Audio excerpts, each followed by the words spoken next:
कल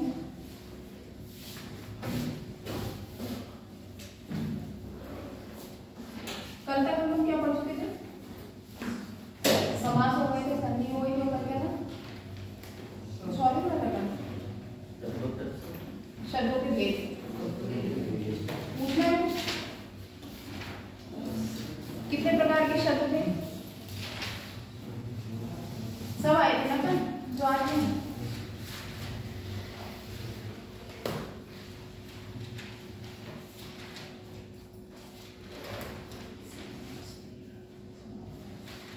कितने प्रकार के शब्द थे? 4 प्रकार के।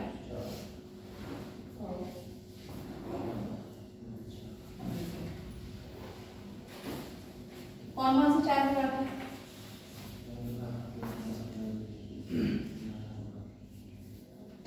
शब्द कितने प्रकार के थे? 4 प्रकार के। कौन कौन से थे? जो भेद था, जो इनके 4 प्रकार के भेद किए गए थे, वो किसी न किसी आधार पे किए गए थे। कौन से आधार पे थे? अर्थ के आधार पर और व्युत्पत्ति के आधार पर, उत्पत्ति के आधार पर। चौथा क्या था?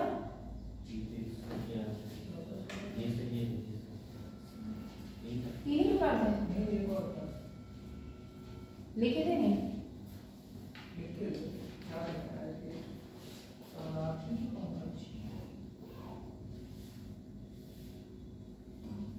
कौन सा विषय था?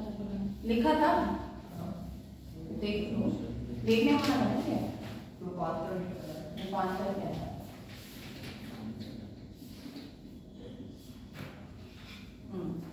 अर्थ के आधार पे कौन कौन से थे? 2 प्रकार बताए थे। एक था आपके सार्थक, एक होते निरर्थक। अपोजिट है दोनों एक दूसरे के, एक दूसरे के विपरीत अर्थ हैं कि जो अर्थ से पूर्ण है वो सार्थक और जो जिनमें कोई अर्थ नहीं होता है वो निरर्थक। फॉर एग्जाम्पल जैसे मैंने बताया था, हम कह रहे थे ना कि रोटी वोटी खाइए नहीं खाइए, कुछ काम धाम करोगे नहीं करोगे। तो काम का मतलब तो ये है कि कोई तुमने कार्य आज किया है या नहीं किया, लेकिन उसके साथ जो हम एक तुकबंदी के लिए लगा देते हैं कि धाम, रोटी के साथ लगा दिया बोटी, तो वो चीज क्या है? निरर्थक है, उसका कोई वहां पे अर्थ नहीं होता है। व्युत्पत्ति के आधार पर कितने प्रकार के?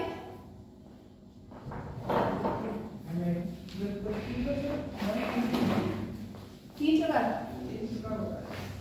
कौन कौन से?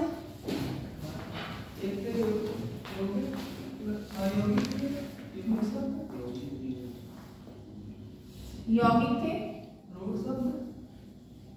योगरूढ़ थे और रूढ़ शब्द। इसके अलावा कुछ था?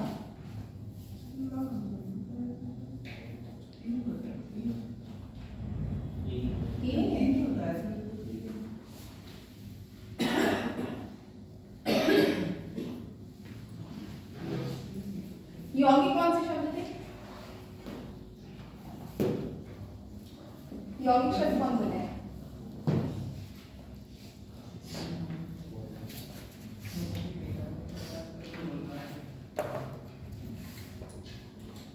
बताओ, समझ में नहीं आया? ऐसे शब्द जो 2 या 2 से अधिक अक्षरों से मिलकर सार्थक शब्द बनाते हैं। देखो यौगिक क्या है? यौगिक नाम से ही पता चल रहा है। साइंस से हमने पढ़ी होगी ना, कॉमन साइंस से सबसे नहीं होगा इसको होता। कुछ लोग ऐसे होंगे साइंस बैकग्राउंड के कुछ। यौगिक क्या होता है? जहाँ पे 2 या 2 से ज्यादा चीजें मिलाई जाती हैं, जैसे हम मिश्रण का रूप भी कह सकते हैं। लेकिन यौगिक में यहाँ पे अगर हम भाषा की बात करेंगे तो 2 शब्दों का यहाँ पर योग हो। जैसे कौन कौन से शब्द थे?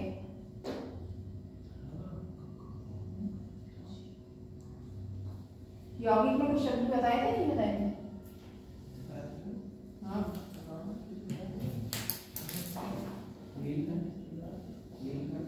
नीलकंठ, चतुरानन, दशानन, ये सब चीजें क्या है? यौगिक है, क्योंकि यहाँ पे क्या है? 2 शब्दों का योग है।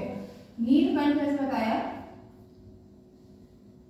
एक शब्द बन गया है, लेकिन इससे पहले क्या थी? अलग अलग था। नील अलग था और कंठ अलग था।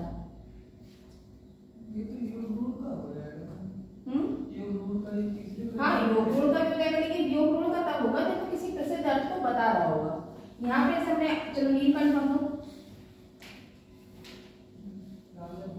विद्यालय हो जाएगा, रसोई घर तो हो जाएगा। ये शब्द क्या है, दो शब्दों का मेल है ना, वो क्या कहलाएगा आपका यौगिक शब्द। योग गुण में क्या होता है, जैसे बहुव्रीहि समास में दो पद मिलकर जब किसी प्रसिद्ध अर्थ को बताते हैं, जैसे चतुरानन, किसे कहा जाता है चतुरानन? ब्रह्मा जी। सबसे पहले जो शुरुआत हुई थी चतुरानन शब्द की वो ब्रह्मा जी से ही है। चतुरानन किसे कहा जाता है, ब्रह्मा जी को कहा जाता है। लंबोदर गणेश जी को कहा जाता है। तो दो शब्द तो है लेकिन किसी प्रसिद्ध अर्थ को बता रहे हैं। लंबा है उदर जिसका, क्या किसी ऐसे व्यक्ति को देखा है तुमने अपने आसपास व्यवहार में कि जिसका लंबा उदर हो, देखा होगा। लेकिन जैसे हम लंबोदर एक शब्द का यूज करते हैं कहीं पर भी, तो हम क्या करते हैं, गणेश जी का तुरंत ध्यान आ जाता है। पवन पुत्र का, तो पवन पुत्र का मतलब ये नहीं कि हमने किसी और को पवन पुत्र कहते हैं, तुरंत क्या इंडिकेट होता है हमारे माइंड में, हनुमान जी के लिए। तो ऐसे शब्द जो दो शब्दों से मिलकर बने हो और साथ में क्या हो, किसी प्रसिद्ध अर्थ को बता रहे हो। ऋण शब्द क्या होते हैं, जो सिंगल प्रयोग होते हैं, इनके साथ किसी भी शब्द का मेल नहीं होता है। जैसे मान लीजिए हमने कह दिया पत्र, लेख, है ना, पत्र हो गया, लेख हो गया, ये हमने कह दिया केवल नेत्र, ये क्या है, सिंगल शब्द है, अकेले, भले अकेले मतलब ये है कि केवल वर्णों का मेल एक शब्द है, किसी भी दूसरे शब्द के साथ ये प्रयोग तो नहीं है। जबकि इन दोनों में क्या था, यहाँ पे दो शब्दों का प्रयोग था, यहाँ पर भी दो शब्द थे, लेकिन दो शब्द में किसी तीसरे अर्थ को बता रहे थे। उत्पत्ति में क्या था, कितने प्रकार थे उत्पत्ति के, तत्सम, तद्भव, ये थे।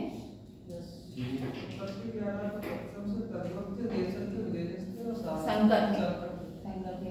और रूपांतर में क्या थे, रूपांतर में कौन सा बताया था,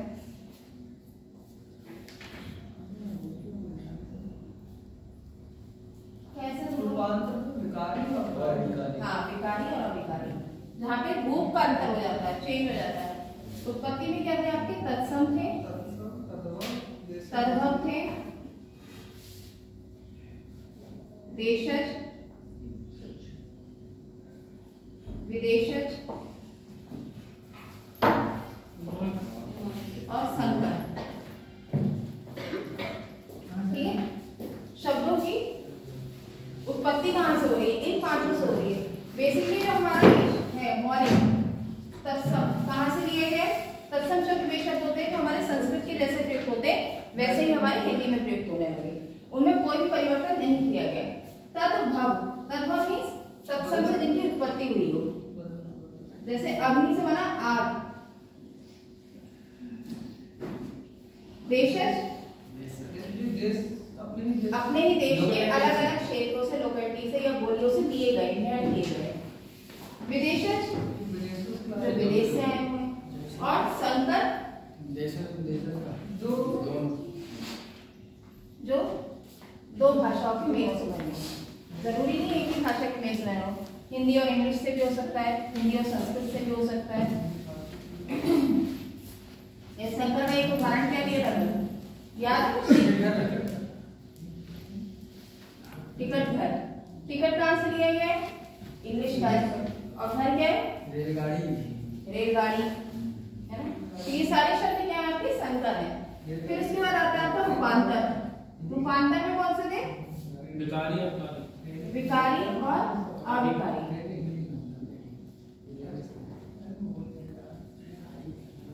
विकारी शब्द कौन से होते हैं, अविकारी,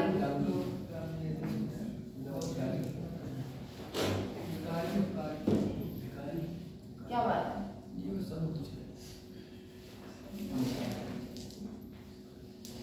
लड़कियां बेचारी शादी बैठी हैं और लड़के आपस में इतनी बातें कर लेते हैं कि वो बिल्कुल एक जो मेथड चला रहा है, लड़कियां रहती हैं वो बात बोले नहीं।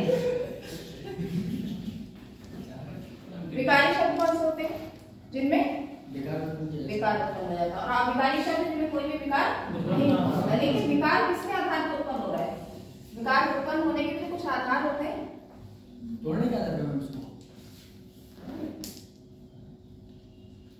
जहां पर जिन शब्दों में आपके संज्ञा, सर्वनाम, क्रिया या कर्म के आधार पर विकार उत्पन्न होता है वो कहलाते हैं विकारी शब्द।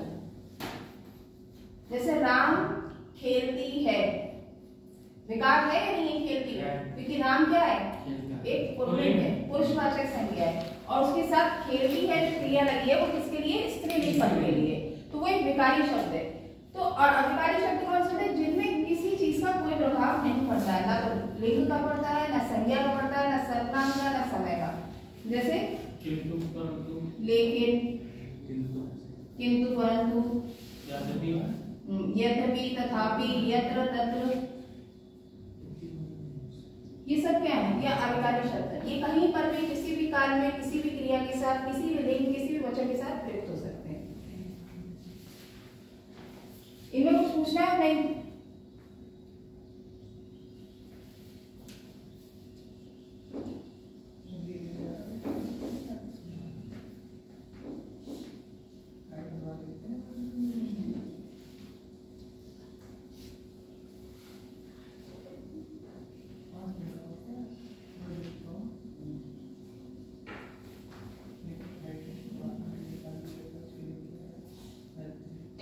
अच्छा ये तो पता है वाक्य क्या होता है, क्या होता है वाक्य? शब्दों के सार्थक में जिसका एक अर्थ निकलता है। सार्थक शब्दों का एक व्यवस्थित क्रम, एक व्यवस्थित क्रम भी होना जरूरी है। व्यवस्थित क्रम कैसे पता चलेगा, जब हमें पता रहेगा कि इस वाक्य में कर्ता क्या है, कर्म क्या है और क्रिया क्या है। तीन चीजें होना जरूरी होगी। क्या क्या? कर्ता, कर्म और क्रिया। तीनों के बारे में पता है क्या होता है? कर्ता क्या होता है, कर्म क्या होता है, क्रिया क्या होती है? पता है तीनों के बारे में? कर्ता जो कार्य करने वाला होता है, जो कार्य करने वाला होता है, जिस पर पूरा वाक्य निर्भर करता है।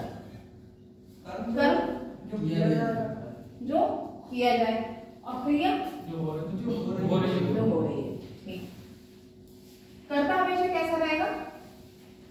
जैसे मैं बता भी चुकी हूँ कि हिंदी में क्या होता है, वचन कितने होते हैं? एक वचन हो, लिंग कितने होते हैं? दो, एक हो गया आपका पुल्लिंग और एक हो गया स्त्रीलिंग। इसी तरीके से वचन कितने होते हैं? वचन भी दो चलते हैं। कौन कौन से? एक वचन होगा, एक वचन होगा या बहुवचन होगा। कर्ता हमारा यदि लिंग के आधार पे तो या तो पुल्लिंग होगा या स्त्रीलिंग होगा, और वचन के आधार पे तो या एक वचन में होगा या बहुवचन में होगा। फिर आती है बात कर्म की।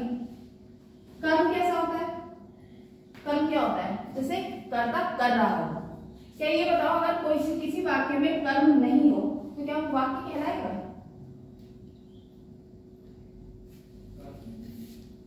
हमने कह दिया राधा राधा हंसती है, राधा हंसती है, राधा खेलती है। नहीं खेलना तो क्रिया हो गया ना पूरा, हैं? कर्म भी तो हो रहा है उसमें। रुक जाए हो रहा है। राधा हंसती है तो क्या ये वाक्य नहीं है? नहीं बाकी तो है। हाँ, कर्म का इसमें कर्म नहीं। कर्म है। तो कर्म हो या ना हो ये जरूरी नहीं है। कर्म किसी वाक्य में हो भी सकता है, किसी वाक्य में नहीं भी हो सकता है। ये डिपेंड क्या करता है कि क्रिया आपकी सकर्मक लगी है या अकर्मक लगी है। कुछ क्रियाएं ऐसी होती हैं जो कर्म के साथ ही प्रयुक्त होती है, कुछ क्रियाएं ऐसी होती है जो बिना कर्म के भी प्रयुक्त हो सकती हैं। अकर्मक मतलब जहाँ पे कर्म ना हो, और सकर्मक मतलब जहाँ पे कर्म हो। दोनों में कौन सा समास है, सकर्मक और अकर्मक में? समास पढ़े थे कभी? सकर्मक में कौन सा है? कल भेद पढ़ा भी था एक ही।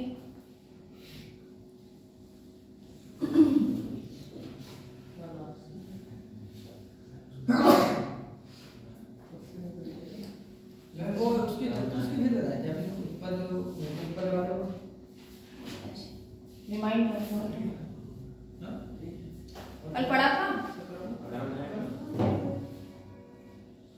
सा के योग में कौन सा होता है? तुल्य योग बहुव्रीहि पढ़ा था कल? याद आया नहीं? बहुव्रीहि के भेद पढ़े थे या नहीं बताओ? समानाधिकरण, व्यधिकरण,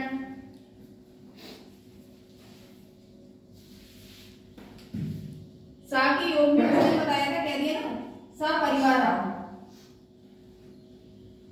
सा का मतलब क्या है? ये सह, और सह का प्रयुक्त होता है आपका तुल्योग बहुरी में। सा परिवार आइए, सा सम्मान, सम्मान के साथ यहाँ पे निकल के आता है, यानी कर्म के साथ जो क्रिया प्रयुक्त होती है वो सकर्मक क्रिया कहलाती है। और जो कर्म के बिना प्रयुक्त होती है, यहाँ पे क्या है? निषेध है कर्म का। क्या होगा यहाँ पे? कौन सा समास है? ये भी पढ़ाया था तत्पुरुष के कुछ भेद पढ़ाए थे हैं? कौन से थे? हाँ, एक उपपद था, एक अलग तत्पुरुष था, एक नए तत्पुरुष था। नए तत्पुरुष में क्या होता है? आ या अन लग जाता है, क्योंकि यहाँ पे आगे क्या है? व्यंजन है, इसलिए आ लग गया। यदि यहाँ पे स्वर होता तो क्या लगता? अन लग जाता। ठीक है, हमारा नए तत्पुरुष। नए तत्पुरुष का एक भेद है कि जहां पे कर्म नहीं है। कैसे भूल जाते हो तुम लोग इतनी जल्दी?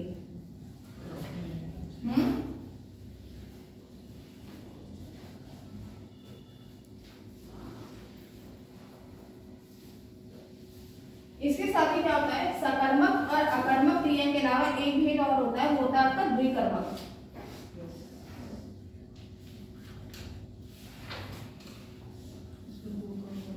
जिसमें दो कर्म होते हैं। एग्जाम्पल पता है? अध्यापक ने बच्चों को पढ़ाया। किससे पढ़ाया? किताब से। और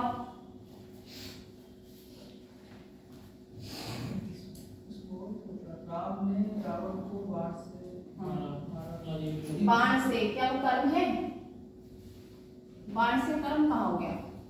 बाण तो सहायक हो गया ना।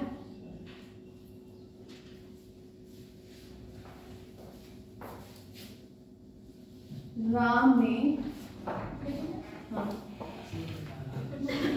श्याम को पुस्तक दी। इसमें कर्म क्या है? वाक्य है ये पूरा? नहीं, ये पूरा एक वाक्य है या नहीं है? राम ने श्याम को पुस्तक दी, वाक्य है? वाक्य है। सभी पद सार्थक है और व्यवस्थित है, अपनी अपनी जगह पे लगे हुए हैं जहां होने चाहिए दो व्याकरण के अनुसार। अब राम ने, क्योंकि क्या हो गया? ये हो गया आपका कर्ता। कर्ता की हम बात ही नहीं कर रहे हैं, सिर्फ कर्म की बात कर रहे हैं। इसमें दो कर्म कौन से हैं? श्याम को, कर्म में कौन सा चिन्ह होता है?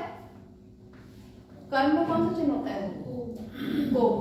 कर्ता ने कर्म को, तो एक तो कर्म हो गया आपका ये, यानी श्याम, श्याम के साथ लगा हुआ है। और दूसरा कर्म क्या हो गया? पुस्तक दी।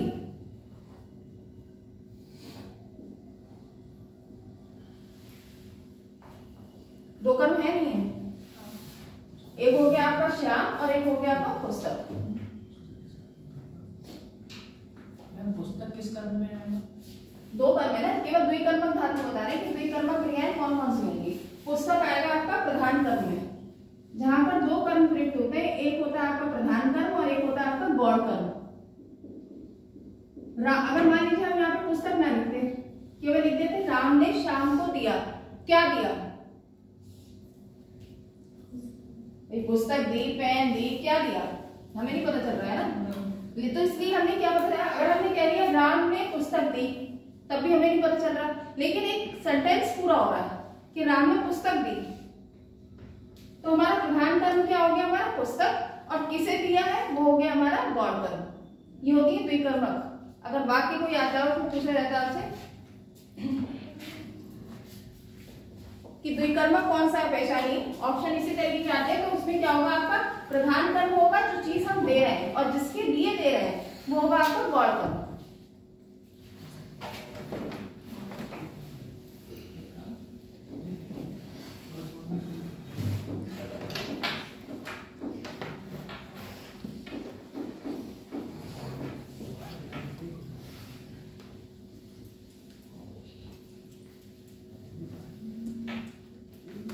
कर्ता की बात हो गई, कर्म की बात हो गई। अब क्या कहेंगे? क्रिया। इसके साथ ही क्या है, कुछ ये जैसे हमने ये बात की थी कि कुछ क्रियाएं कैसी होती हैं, सकर्मक होती हैं, अकर्मक होती हैं, द्विकर्मक होती है। इसके अलावा क्रिया क्या होती है, किसके आधार पर चलती है? कार्य के आधार पर। जैसे हम इंग्लिश में क्या कहते हैं? टेंस कहते हैं। क्या होते हैं कार्य? समय का निर्धारण होता है। समय का निर्धारण। जैसे जैसे काम वर्तमान में हुआ है, भविष्य में होगा या भूतकाल में होगा, तो होता जाता है। वर्तमान में हुआ है, भूतकाल में हुआ है या फिर भविष्य में। ये बात हो गई क्रिया की।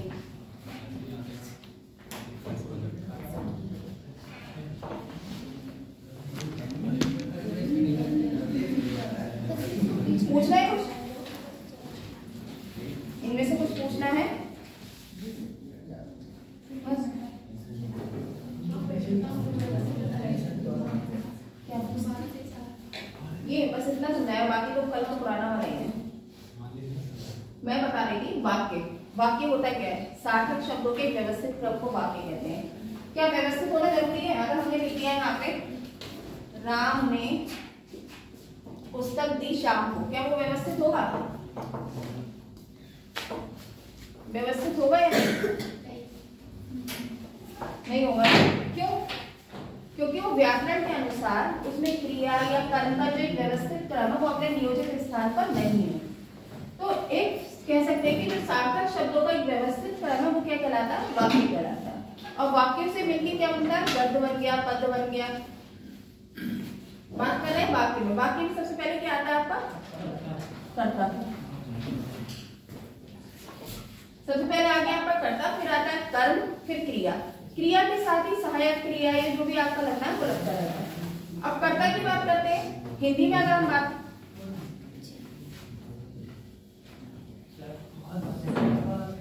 बहुत बातें हैं, असीमित बातें हैं। कर्ता की अगर हम बात करते हैं तो कर्ता क्या है? हिंदी में जैसे हमने पढ़ाई था कि लिंग क्या होते हैं? 2 प्रकार के होते हैं जो कर्ता के अंदर लगे आते हैं। वचन क्या होते हैं? 2 होते हैं, एक वचन या फिर बहुवचन। ये सब चीजें क्या है? चारों चीजें किसमें आ रही है? हमारी कर्ता में आ रही है। अगर हमने राम पढ़ा तो भी कर्ता में आएगा, और अगर बच्चे पढ़ा तो भी वो कर्ता में आएगा। फिर बात आती है कर्ता की बात कर्म की। कर्म क्या होता है? जिसे कर्ता करता है क्रिया के आधार पर। जैसे हमने लिखा, राम ने पत्र लिखा, तो लिखने का कर्म क्या है? पत्र। तो वो हमारा हो गया कर्म। जरूरी नहीं है कि एक वाक्य तभी सार्थक कह रहा है जब उसमें कर्म हो।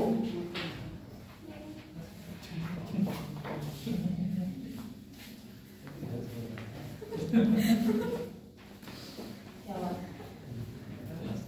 ऐसा नहीं बात हो गई जो तुम लोग हंस लिया आपस में।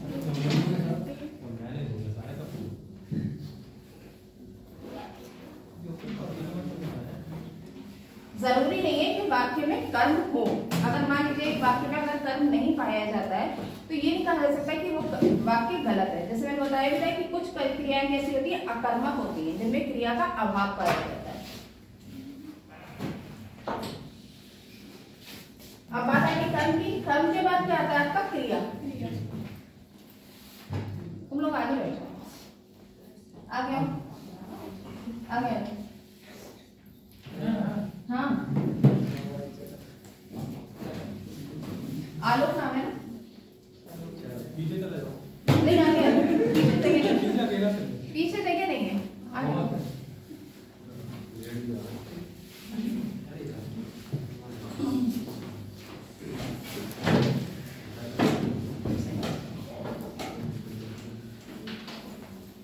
अब बात करते हैं क्रिया की। क्रिया में बताया था क्रिया क्या होती है? कुछ क्रियाएं सकर्मक होती हैं, कुछ क्रियाएं अकर्मक होती हैं, और कुछ क्रियाएं ऐसी होती हैं जो द्विकर्मक होती हैं।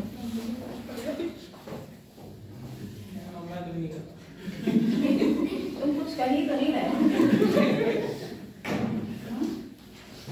सभी बच्चों को किया है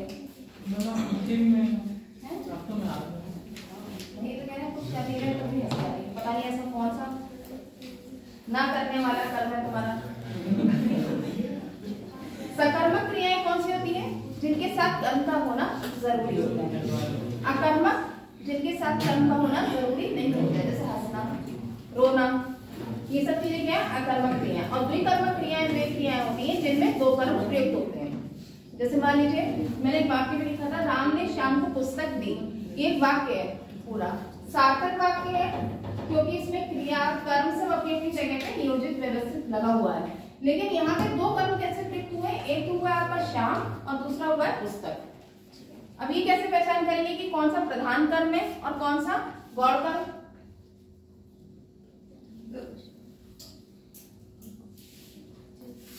प्रधान कर्म कौन सा होगा, गौण कर्म कौन सा होगा? प्रधान कर्म होगा जो देने वाला होगा। हाँ, और जिस जो पर प्रदान करने वाला, जो ग्रहण करने वाला होगा वो एक पहचान और कर सकते हैं हम। इसमें क्या है कि प्रधान कर्म वो होता है जिस पर क्रिया आधारित होती है।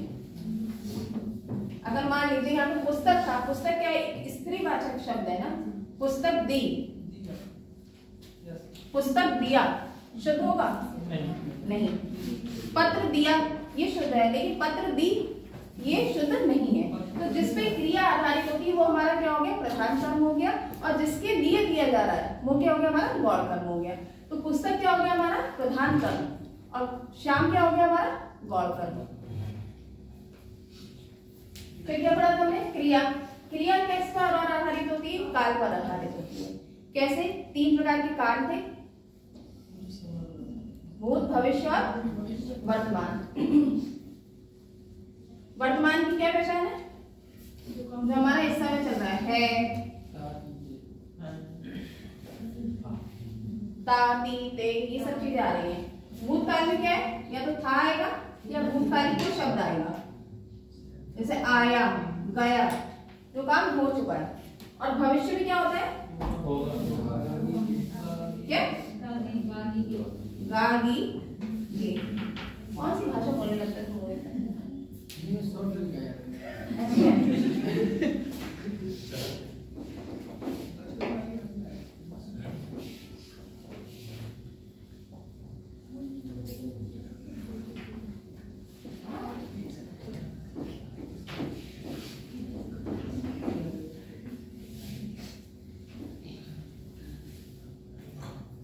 इसमें कुछ पूछना है? आया समझ में? इसके बाद हम पढ़ेंगे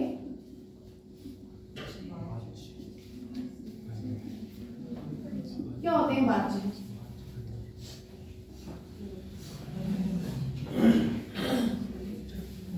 वाच्य क्या होते हैं?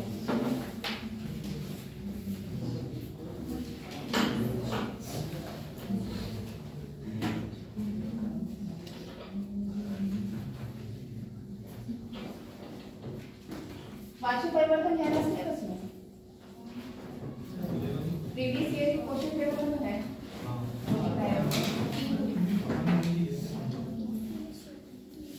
क्या होता है वाच्य परिवर्तन? अच्छा, वाच्य किसे कहते हैं? वाच्य पता है?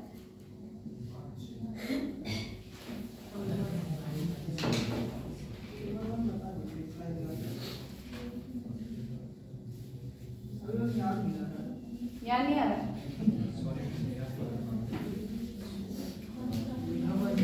वाच्य आपका वाक्य का ही तत्सम शब्द है। वाक्य किसका है? हिंदी का शब्द है, तद्भव।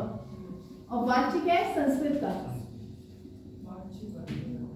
इसलिए कहा जाता है उसे वाच्य परिवर्तन या वाक्य का परिवर्तन।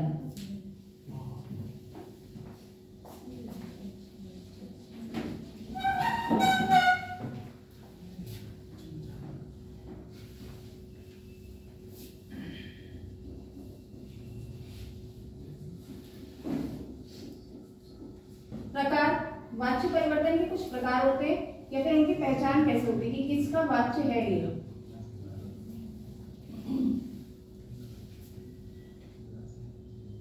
पहला प्रकार होता है इसका कर्तरी या फिर कर्तावाच्य।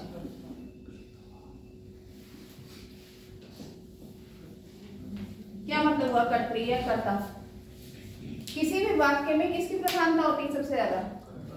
कर्ता की। क्यों?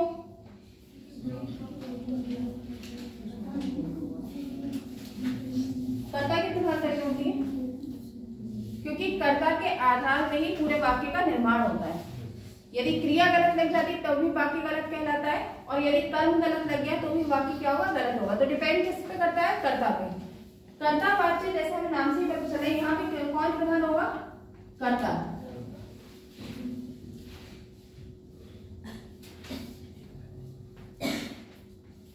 कर्ता प्रधान रहता है। जैसे एक शब्द, एक वाक्य ले लेते हैं,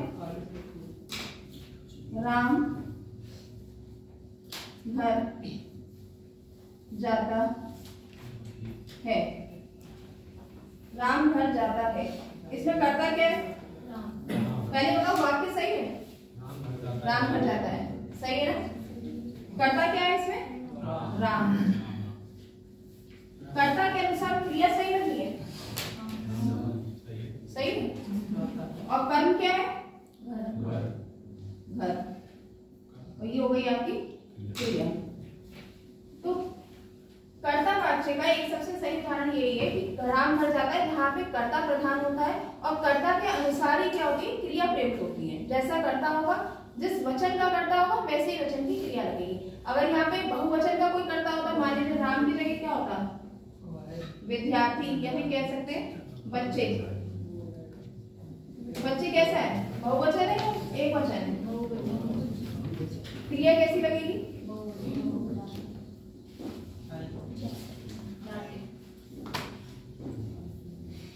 क्रिया भी कैसी लगेगी, बहुवचन की। तो जैसा कर्ता होता है वैसी क्या लगती है, क्रिया लगती है।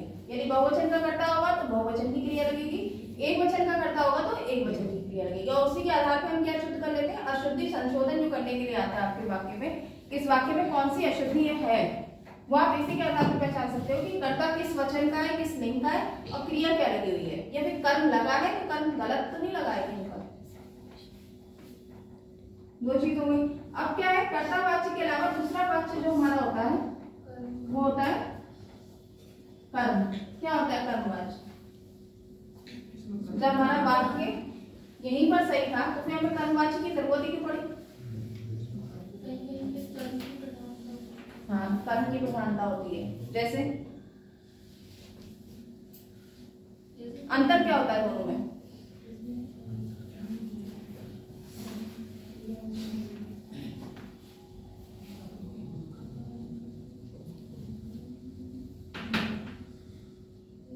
कर्तावाच्य में और कर्मवाच्य में क्या अंतर है, अंतर है कोई नहीं।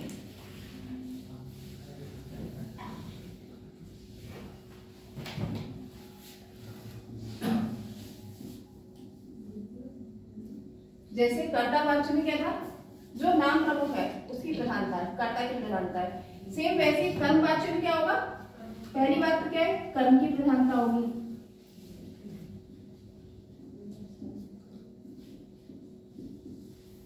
और कोई अलग विशेषता होगी,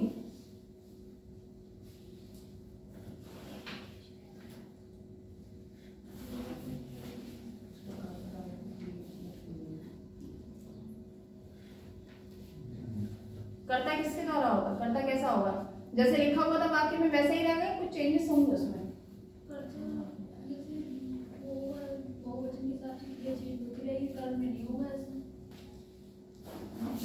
कर्ता कैसा रहेगा, तृतीय के रूप में रहेगा। और क्रिया जिसकी प्रधानता होगी उसी का अनुसरण करेगी।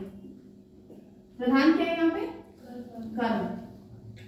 तो क्रिया किसके अनुसार चलेगी, कर्म के अनुसार। कर्तावाच्य में क्या था, प्रधान कौन था, कर्ता था, तो क्रिया किसका अनुसरण करेगी, कर्ता का। कर्मवाच्य में प्रधान कौन है, कर्म है, और क्रिया किसका अनुसरण कर रही है, कर्म का। यानी क्रिया उसी का अनुसरण करने लगती है जो चीज प्रधान होती है। जैसे मान लीजिए हमने लिखा वाक्य क्या मिला था, राम घर जाता है। इसी वाक्य को बना देते हैं, राम के द्वारा घर को जाया जाता है। राम के द्वारा घर को जाया जाता, बात तो वही है ना, जो अर्थ ये वाक्य कह रहा था कि राम घर जाता है, वही वाक्य क्या है, वही अर्थ ये वाक्य भी कह रहा है, बस चेंज क्या हो गया, कर्ता और कर्म का रूप चेंज हो गया बस। यहाँ पे क्या हो गया, राम के द्वारा जाया जा रहा है। कहाँ जाया जा रहा है, घर को, यानी कर्म, और जाया जाता है ये किसका अनुसरण कर रहा है, घर को, यानी कर्म का अनुसरण कर रही है क्रिया। ये चीज बेसिकली ध्यान रखो, जहां पर भी आपके के द्वारा, तृतीय में क्या रूप बनता है, के द्वारा या से, जो हमने किसमें पढ़ा था, कारक, कर्ता ने कर्म को करण से, करण या तृतीय तत्पुरुष में जो रूप बनता है के द्वारा या से, वो किसमें आता है, यहाँ पे कर्म में कर्ता के साथ। कर्म वाच्य में कर्म की प्रधानता होती है और कर्ता के साथ हमेशा कैसा लगता है, तृतीय विभक्ति लग जाती है। और तृतीय विभक्ति में जब बनता है तो कैसे बनता है, राम के द्वारा, राम से पत्र लिखवाया गया, राम से पुस्तक पढ़वाई गई, राम से पाठ पढ़वाया गया, या राम से कलम मंगवाया गया। तो ये शब्द क्या है, ये जितने भी है कर्ता वाले, के द्वारा, से, ये चीजें क्या होती है, आपकी कर्मवाच्य में होती है। लेकिन प्रधानता किसकी रहती है यहाँ पे, कर्म की, और कर्म का ही अनुसरण करके क्रिया लिखी जाती है। अगर मान लीजिए यहाँ पे कर्म का अनुसरण नहीं कर रहा था क्रिया में, और हम क्या लिखते हैं, राम के द्वारा घर जाता है, जैसे हमने वहां पे लिख रखा था, तो क्या ये शुद्ध रूप होता, अपने आप ही आपको पढ़ के लगेगा ये शुद्ध रूप नहीं है। क्यों नहीं है, क्योंकि राम के द्वारा घर को जाता है, ये शुद्ध रूप नहीं है, घर को जाया जाता है, ये शुद्ध रूप आएगा।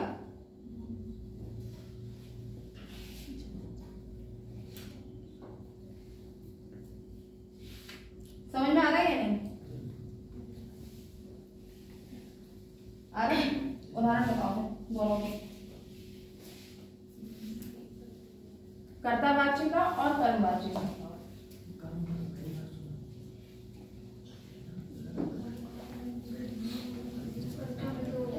कर्तावाच्य में राम ने पानी पिया, हाँ, और जाकर राम के द्वारा पानी, कर्मवाच्य में राम के द्वारा पानी पिया गया। अच्छा, और राम के अलावा कविता के द्वारा गाना गाया जाएगा। वहां क्या होता है, शब्दों की संख्या बढ़ जाती है, उस वाक्य में शब्दों की संख्या भी बढ़ जाती है, और साथ में क्या होता है, कर्ता के साथ एक चीज ये होती है कि तृतीय विभक्ति का रूप लग जाता है। तृतीय विभक्ति तो सबको पता है ना, से या के द्वारा, कर्ता में जब भी आपको से या के द्वारा का रूप दिखे तो वो क्या होती है, तृतीय विभक्ति का एक रूप होता है। तीसरा प्रकार जो होता है आपका, वो होता है भाववाच्य। क्या होता है भाववाच्य में, पहला हो गया आपका कर्तावाच्य या कर्तृवाच्य, दूसरा हो गया आपका कर्मवाच्य, और तीसरा हो गया आपका भाववाच्य। क्या होता है भाववाच्य में, यहाँ पे भाव प्रधान होता है। भाव प्रधान में क्या होता है, कभी भी जरूरी नहीं है कि कर्म हो, कर्म का क्या पाया जाता है, अभाव पाया जाता है। जैसे उसके द्वारा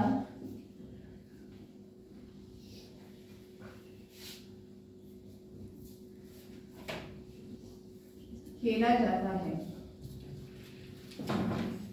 या राम के द्वारा हंसा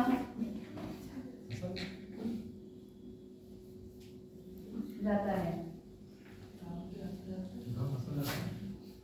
मैं राम के द्वारा, अपने द्वारा, भाववाचक है तो भाव को समझ लो। इतना भी भाव समझ समझो कि शब्द कुछ और गए और तुम भाव समझ के बैठे अपने अनुसार, है ना? इतना भी भाव समझ समझो। भाववाच्य में ये कहा जाए, इसके द्वारा खेला जाता है, उसके द्वारा खेला जाता है, इसलिए क्या करेंगे, क्योंकि यहाँ पे कर्म का क्या अभाव है, कर्म है ही नहीं। अगर मान लीजिए कहीं पे कोई एक जगह पे खेल चल रहा है, कोई भी खेल चल रहा है, हमने जनरल से एक बात कह दी बाहर आके कि उसके द्वारा क्या है, खेला जाता है। यहाँ पे जरूरी भाव तो प्रकट नहीं हो रहा ना, क्या भाव है, कौन सा भाव कौन सा भाव है, हाँ सिर्फ इस ब्लैक बोर्ड पे रहो, अन्य से ये आपने दूसरा लिखा, राम के द्वारा हंसा जाता है, भाई भाववाच्य में सिर्फ ये कर्म का अभाव पाया जाता है, सिर्फ ये सब। ज्यादा अपना दिमाग, अपनी तर्क शक्ति जो है ना थोड़ा सा कम लगाओ। यहाँ पे सिर्फ कर्म का अभाव पाया जाता है यहाँ पर। अभी संस्कृत में समझाऊंगी तो फिर हम लोग को समझ में नहीं आएगा, सब ऊपर से निकल जाएगा। तो भाव, कर्म, कर्ता सब यही रह जाएगा। उसके द्वारा खेला जाता है। यहाँ पे सिर्फ ये समझो कि यहाँ पे कर्म का अभाव पाया जाता है, जबकि कर्म वाच्य में कर्म प्रधान होता है और कर्म का होना जरूरी है। कर्ता वाच्य में क्या है, कर्म भी होगा, कर्ता भी रहेगा, कर्ता प्रधान रहेगा उसमें।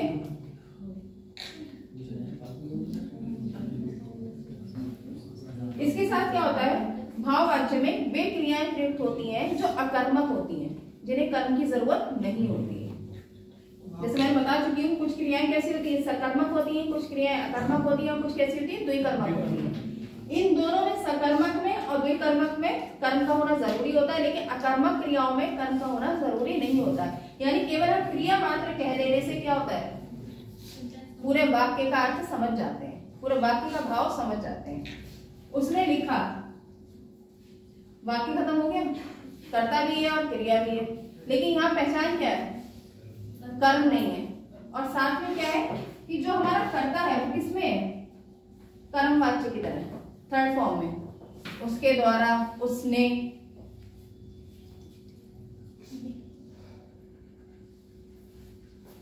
मान लीजिए हम लिखते वह लिखा, सही होगा,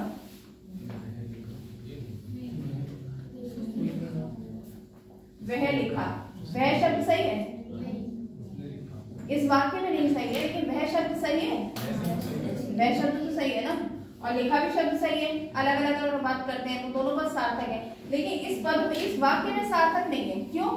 क्योंकि यहाँ पे हमारा जो भाववाच्य के अंतर्गत आने वाली जो क्रिया है वो तो सही है, लेकिन यहाँ पे हमारा कर्ता गलत लगा हुआ है। और जब इसका सही रूप बनाएंगे तो क्या बनाएंगे, उसने लिखा, उसके द्वारा गाया गया।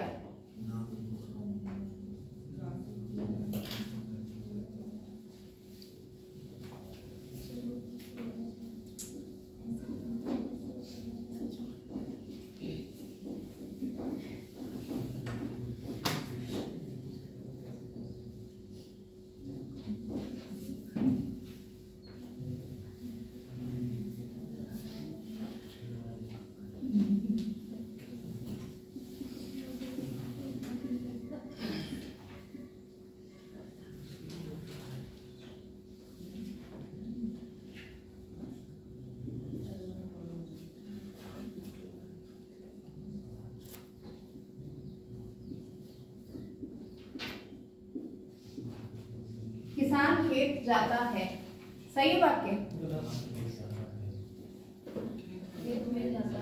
खेत में चला जाता है, खेत पर, बस। कर्म क्या है इस वाक्य में, कर्म क्या है, खेत। जब कर्म खेत है तो कर्म में कौन सा शब्द आएगा, कौन सा पहचान वाला शब्द आएगा, पहचान वाला चिन्ह क्या आएगा, को। तो में और पे पर कहां से आ गए, खेत को जाता है, में कहां से आ जाएगा, किसान खेत में जाता है, भाई खेत के अंदर वाला चला जा रहा है वो। यदि में आता तो यहाँ पे कर्म में क्यों कहलाया, हाँ क्या, मैं मत करो, पूरी बात कहो।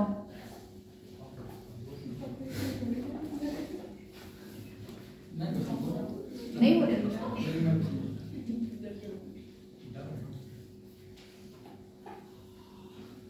क्रिया क्या है, कई वाक्य अच्छा ही बता दो कि कर्म चलो है, ये वाक्य सही है कर्ता वाच्य के अनुसार,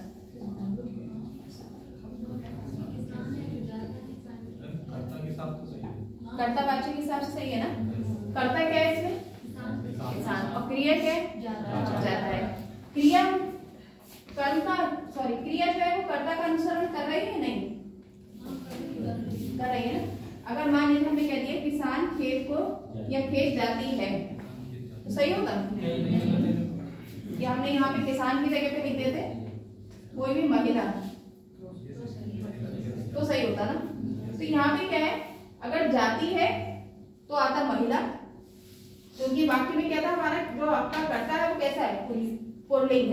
और उसके अनुसार ही हमारी क्रिया लगी थी, तो इसलिए हमारा क्या है, कर्तवाच्य का, ये कर्तावाच्य का उदाहरण सही है।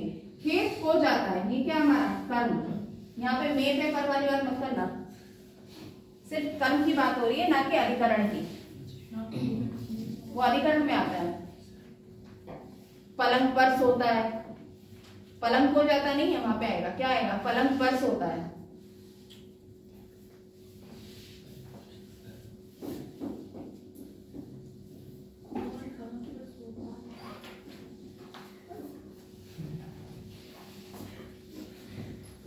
दूसरा हम लोगों ने पढ़ा था कि कर्मवाच्य, क्या हो गया, एक शब्द को लेके तुम लोग इतने हैं।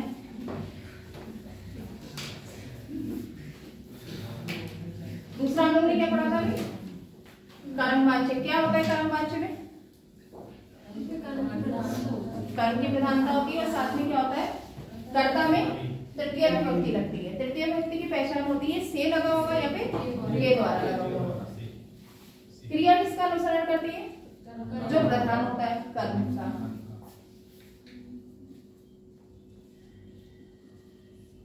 किसान के द्वारा खेत को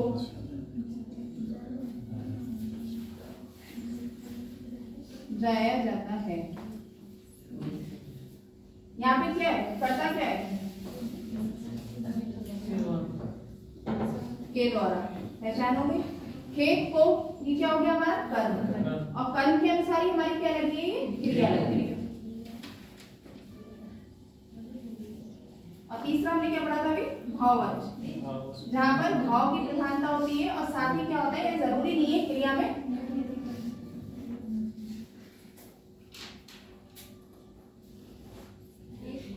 हाँ। जैसे यही सब लोग कह रहे थे ना, मोहन पलंग पर सोता है, तो जैसे पलंग पे है तो वो कर्म है ना। पलंग पर सोना, जो मैंने कहा ना कि कुछ क्रियाएं ऐसी होती हैं जो अकर्मक होती है। सोना क्रिया कैसी है, अकर्मक है।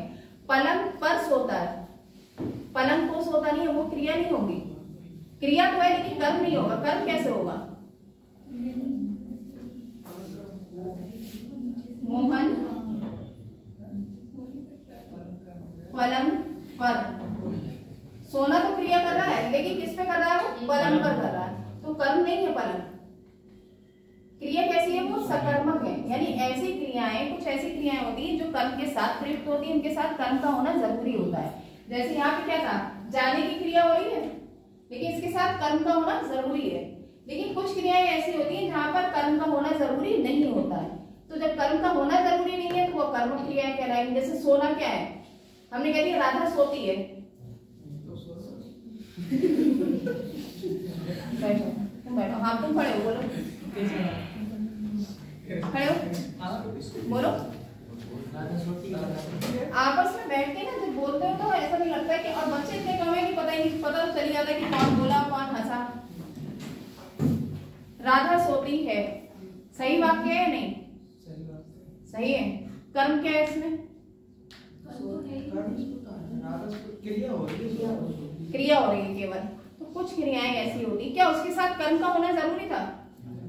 अगर मान लीजिए आपसे किसी ने पूछा कि आप क्या कर रहे थे, तुमने क्या कह दिया, मैं सो रहा था, तो क्या उसे बताओगे कि मैं बेड पे सो रहा था, मैं पलंग पर सो रहा था, ये चीज बतानी जरूरी है क्या, नहीं है नहीं, क्यों,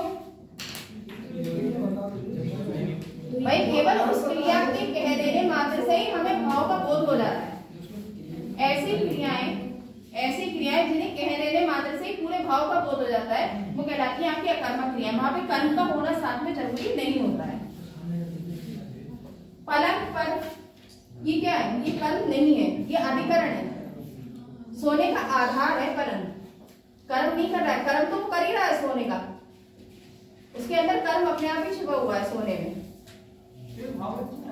हाँ, लेकिन जब पलंग ना लिखा हुआ हो तो केवल लिखा हुआ मोहन सोता है या मोहन के द्वारा सोया गया।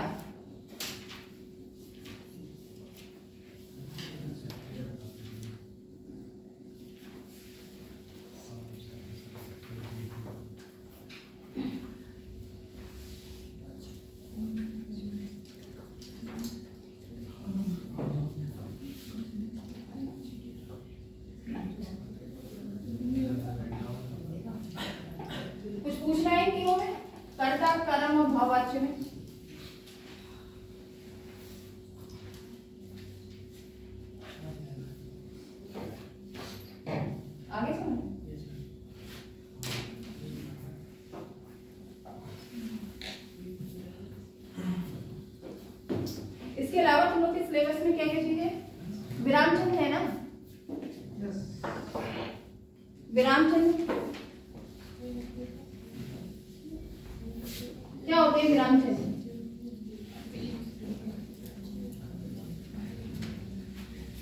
क्या होते हैं? विराम चिन्ह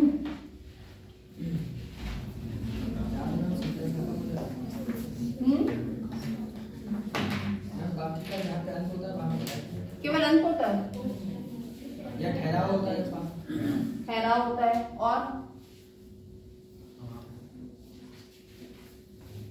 होना जरूरी है किसी वाक्य के साथ विराम चिन्ह होगा। क्यों? अगर हम बिना विराम चिन्हों का प्रयोग करते हुए सीधे लिखते चले जाए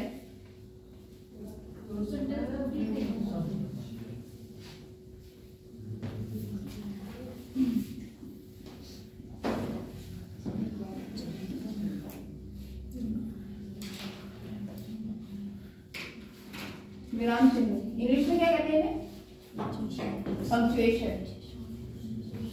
कितने प्रकार के? 18 प्रकार।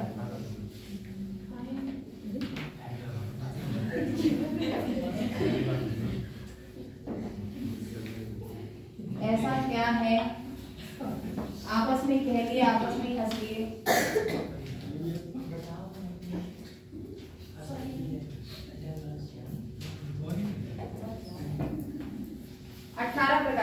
कौन कौन से होते हैं? नाम पता है कुछ के?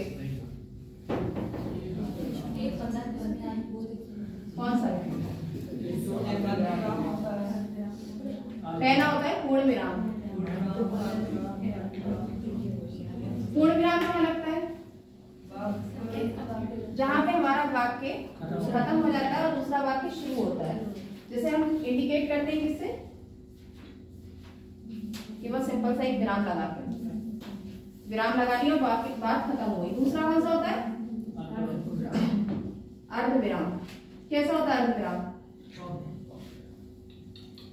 अर्ध विराम कैसा होता है और कहाँ लगता है? कॉमा में। लगता है कहाँ पर है?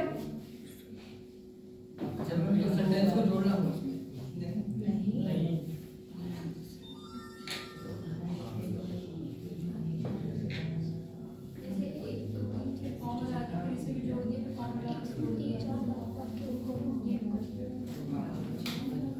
अर्ध विराम को कॉमा नहीं कहते, पहले तो ये चीज ध्यान रखना। केवल बिंदी लगने के बाद नीचे कॉमा लगता है, वो होता है अर्ध विराम। और अल्प विराम वो होता है जहां पे हम कॉमा लगाते हैं। यहाँ पर हम बात तो कह रहे हैं, लेकिन क्या है, एक बात दूसरी बात से क्या है? पृथक है। अर्ध विराम कहाँ देखा जाता है? जहाँ पे ज्यादा देर रुकना था। अल्प विराम जहाँ पे कुछ क्षण के लिए रुकते या एक शब्द दूसरे शब्द से अलग होता है, वहां पे लगता है आपका अल्प विराम। और कौन सा विराम चिन्ह है?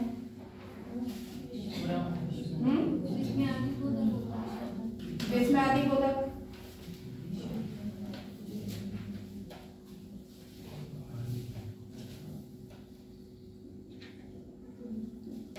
विस्मयादिबोधक कैसा होता है? एक डंडा लगा और नीचे एक डंडा लगा और बंदी लगी। जहाँ पे हम किसी भी चीज को देख के आश्चर्य प्रकट करते हैं या फिर खेद, दुख होता है, वहां पे क्या होता है? विस्मयादिबोधक चिन्ह लगता है।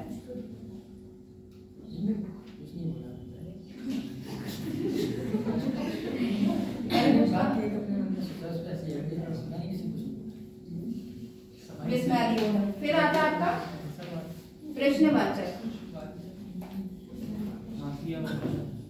क्या होता है प्रश्नवाचक में? हाशिए।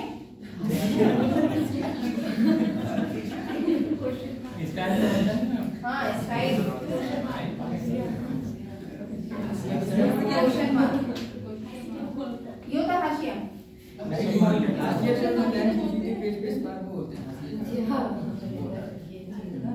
हमारी क्लास में देखो कितने अलग अलग मतभेद हैं।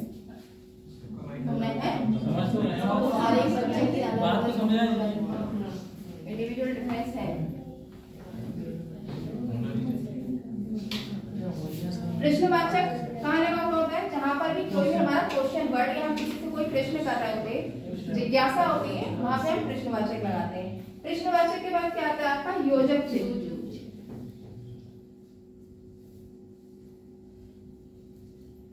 योजक चिन्ह कहाँ लगा होता है? शब्दों के बारे में बताना होता है। जैसे मान लीजिए हमने कोई शब्द लिखा, हेडिंग डाला और हेडिंग के बाद हमने उसके बारे में उसका सार लिखा, पूरा एक विवरण प्रस्तुत किया, वो क्या कहलाएगा आपका? योजक चिन्ह। और योजक चिन्ह की पहचान कैसे होती है? माइनस प्लस माइनस है। फिर आता है आपका निर्देशक चिन्ह।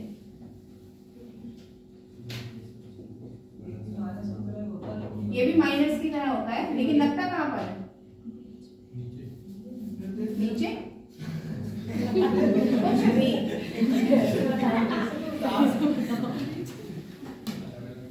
कुछ भी कहती कैसे?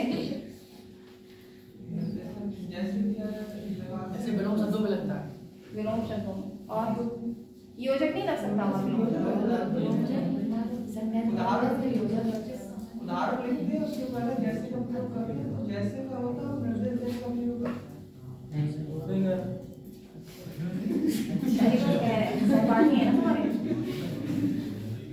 निर्देशक चिन्ह क्या होता है? जहां पर कोई भी बात कहने से पहले हम कोई निर्देश प्रस्तुत करते हैं कि इसके बारे में बताया जाएगा, वो कहलाता है आपका निर्देशक चिन्ह। इसे हम क्या कह सकते हैं? इंग्लिश में डैश भी कहते हैं। हेडिंग के बाद जो लगता है। हेडिंग के बाद तो आपका योजक भी लग रहा है, लेकिन योजक क्या है? जहाँ पे दो चीजों को जोड़ने का काम, जैसे माता पिता, बीच में क्या लग रहा है? योजक चिन्ह लग रहा है। दिन रात के बीच में क्या लग रहा है? योजक चिन्ह लग रहा है। दोनों शब्दों को जोड़ने का जो एक काम करता है, एक शब्द युग्म जिसे हम कहते हैं, पेयर बन रहा है, वो किसमें बन रहा है? आपका योजक में योग हो रहा है। और निर्देशक में जहाँ पे हम डैश देने के बाद हम कुछ भी लिखना उसके बारे में शुरू कर देते हैं। जैसे हम वाक्य प्रयोग करते हैं कोई शब्द का, तब तो निर्देशक लगेगा ना। हाँ। फिर क्या निर्देशक के बाद आता है आपका उद्धरण।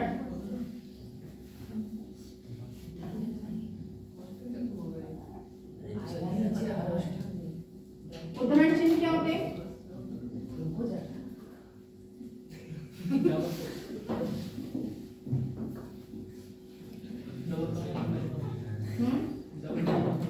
डबल कॉमा और सिंगल कॉमा कहाँ? नीचे ऊपर?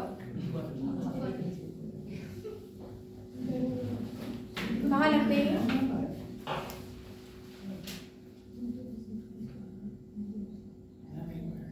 डबल कॉमा और सिंगल कॉमा कहाँ लगते हैं?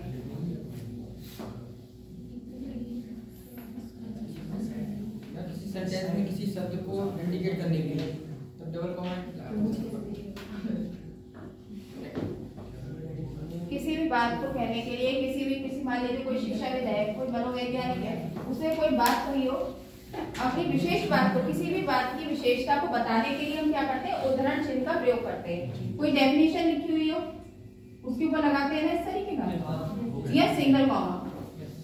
किसी भी अपने वाक्य में, पूरे वाक्य में कोई भी वाक्यांश ऐसा जो प्रमुख है, उसकी प्रमुखता को दिखाने के लिए हम क्या करते हैं? उद्धरण चिन्ह का प्रयोग करते हैं, जिसे हम इन्वर्टेड कॉमा भी कहते हैं।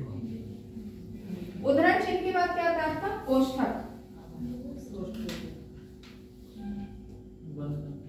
क्या बन? ब्रैकेट। कोष्ठक में उसे कोष्ठ में बंद कर दिया, ब्रैकेट में। कोष्ठक चिन्ह के बाद आता है आपका हंस पद। क्या होता है हंस पद? हंस देखा है कैसा होता है? वैसे ही होता है। हंस की तरह होता है? नहीं देखा? व्हाइट कलर का होता है। और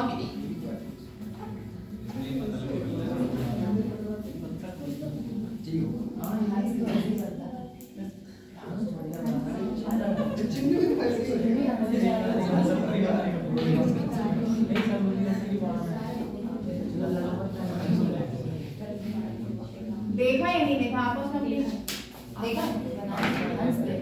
हंस देखा है? हंस पद कैसा बनता है?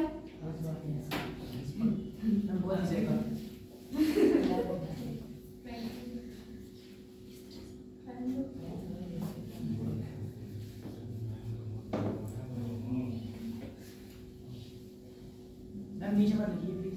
क्यों? लिख नहीं रहा था पीछे से।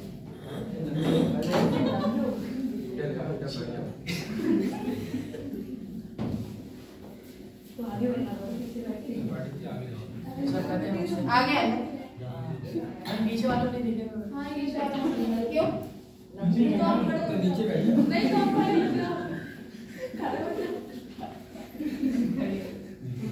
भले अपने लिए तो हम समस्या है, दूसरे के लिए समस्या है। हंस पर ये त्रुटि बोधक कैसा चिन्ह होता है जो आप इस तरीके का लिखते हो? जब भी हम कुछ वाक्य लिख रहे हैं और उसमें कुछ त्रुटि कोई भी एक शब्द ऐसा रह जाता है तो हम क्या करते हैं, उस शब्द को उसी जगह पे लिख के और नीचे इस तरीके का चिन्ह लगा देते हैं कि यहाँ पर ये आएगा। जैसे राम के द्वारा भी लिखा गया था, राम के द्वारा हंसा जाता है, तो मैंने क्या लिख दिया था, राम हंसा जाता है। के द्वारा रह गया था तो हमने क्या करा था, वहां पे हंस पद लगा के और ऊपर उस शब्द को या जो शब्द रह गया था उसको लिख दिया था। इसे इंग्लिश में क्या कहते हैं? कैरेट।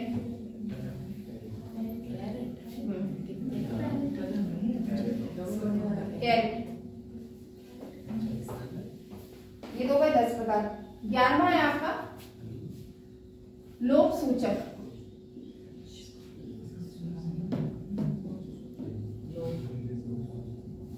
लोक सूचक चिन्ह क्या होता है? केवल 3 हिंदी। कोष्ठक में बंद। अच्छा, कोष्ठक में बदलाव।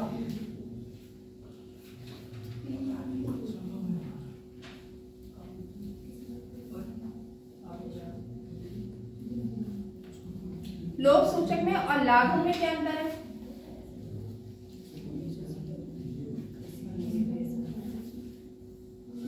लाघव या संक्षेप सूचक।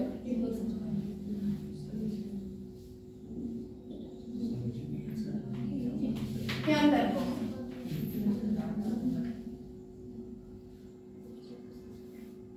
हम कहते हैं ना सर रिक्त स्थान की पूर्ति कीजिए, सबमिट किए होंगे ना रिक्त स्थान। रिक्त स्थान में क्या होता है? वहां पे किसी भी शब्द का क्या होता है? लोप होता है। वहां नीचे क्या होता है? अगर लोप होता है तो क्या करते हैं, कुछ डॉट का निर्माण कर देते हैं। ये लोप है यहाँ पे। अब आपको क्या करना है, इस लोप या रिक्त स्थान को पूरा करना है। क्यों क्या लोप सूचक? लाघव सूचक क्या होता है? जैसे डॉक्टर के आगे क्या होता है? जीरो लगाओ। डॉक्टर पूरा ना लिखा होगा, केवल क्या लिखा होगा, इस तरीके से हम समझ जाते हैं ये क्या लिखा है, डॉक्टर लिखा है। ये आपने लिखा प्रोफेसर, उसके आगे हमने क्या कर दिया, जीरो लगा दिया। उत्तर प्रदेश, आगे क्या लगा हुआ है, जीरो लगा हुआ है। तो ये क्या होते हैं, लाघव या संक्षेप सूचक चिन्ह, जहाँ पे क्या होते हैं कि कुछ ऐसे चिन्ह जिनके द्वारा हम अपनी बात को कह भी देते हैं और संक्षेप में कह देते हैं, वो कहलाते हैं आपके लाघव यानी लघुता सूचक या फिर संक्षेप सूचक, एक ही बात है। फिर आते हैं आपके अपूर्ण विराम।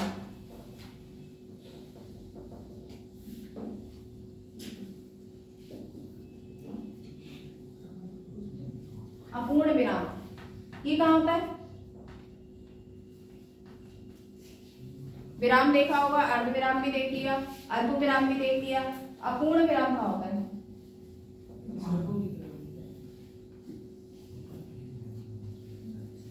अपूर्ण विराम को हम विसर्ग चिन्ह का भी नाम देते हैं। केवल 2 बिंदियां लगी हुई होती हैं, जिसे हम कहते हैं अपूर्ण विराम, यानी बात हमारी खत्म नहीं हुई है। और ये ज्यादातर कहाँ पे देखा जाता है? संस्कृत के वाक्यों में या संस्कृत की जो भी रचनाएं आप देखोगे उनमें ज्यादा देखा जाता है। अपूर्ण विराम के बाद हम देखते हैं विवरण चिन्ह।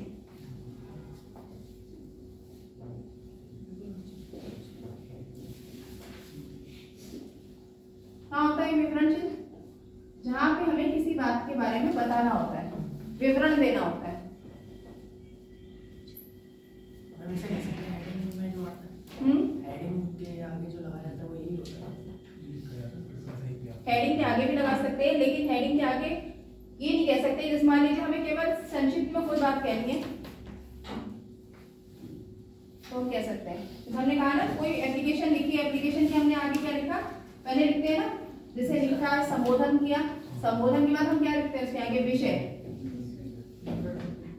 विवरण दिए कि हमारा इस एप्लीकेशन का या प्रार्थना पत्र जो हम दे रहे हैं उसका सार क्या है। तो जहाँ पे हम सार प्रस्तुत करते हैं केवल 1 या 2 वाक्यों में, वहां पे लगता है हमारा विवरण चिन्ह। फिर बात अपनी कहना शुरू करते हैं।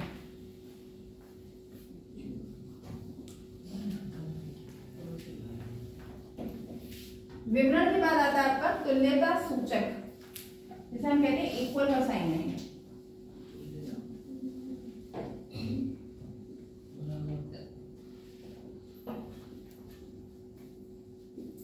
तुल्यता सूचक मीन्स दोनों चीजें क्या है? बराबर है, जैसे हम इक्वल का साइन कहते हैं, यानी पहला पद भी हमारा और दूसरा पद दोनों आपस में बराबर है। तुल्यता सूचक के बाद आता है आपका कारक चिन्ह या फिर फुटनोट। क्या होते हैं ये?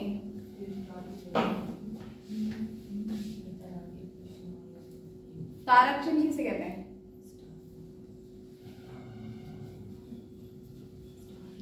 कुछ बुक्स पढ़ी होंगी आपने, उसमें क्या होता है? रेफरेंसेस दिए होते हैं नीचे फुटनोट पे।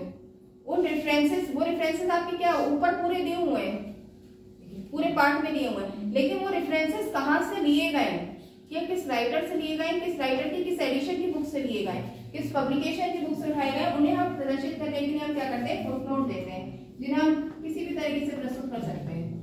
कुछ ना कुछ अलग इंडिकेशन है। स्टार बना दिया और स्टार से संबंधित नीचे दे दिया। या आप न्यूज़पेपर में एडवर्टाइजमेंट देखते हैं, वहां पे देखा होगा ना, नियम एवं शर्तें लागू, आगे फुटनोट दे दिया और फुटनोट देके नीचे पूरा उसका बारे में दे दिया कि ये जो ऑफर है ये आपका इस समय सीमा तक निर्भर है या उस समय तक ही सीमित है। तो वो चीज क्या है? वहां पे फुटनोट का काम करती है। वहां पे हमने पूरी बात न कह के ऊपर केवल एक इंडिकेशन दे दिया, उस इंडिकेशन को नीचे दिखा भी दिया। एक स्टार बनाया, देखा होगा आप लोगों ने, एक स्टार बनाया, कोई भी एक डेफिनेशन लिखी, राइटर का नाम लिख दिया, किस बुक से उठाई गई है वो ना लिखा, वहां पे केवल एक स्टार बना दिया। दूसरा राइटर लिखा, उनकी डेफिनेशन लिखी और 2 वहां पे स्टार बना दिए, और किस बुक से दोनों डेफिनेशन अलग अलग उठाई गई है उसे नीचे फुटनोट में लिख दिया। फुट मीन्स नीचे और नोट मीन्स लिखा हुआ है। फुटनोट कहाँ होते हैं? जो आपके पेपर में सबसे नीचे लिखे हुए होते हैं, और ये ज्यादातर कहाँ प्रयुक्त होते हैं? रेफरेंसेस में, संदर्भ सूची या बिब्लियोग्राफी जब आप लिखते हो, जो रिसर्च पेपर जिन लोगों ने पढ़ रखे होंगे या फिर मैगजीन्स वगैरह पढ़ते हैं जो अपने पेपर पब्लिश कराते हैं, वहां पे ज्यादातर ये चीजें देखी जाती है, तारक चिन्ह या फिर फुटनोट। फिर आते हैं आपके पुनरुक्ति या फिर सूचक चिन्ह।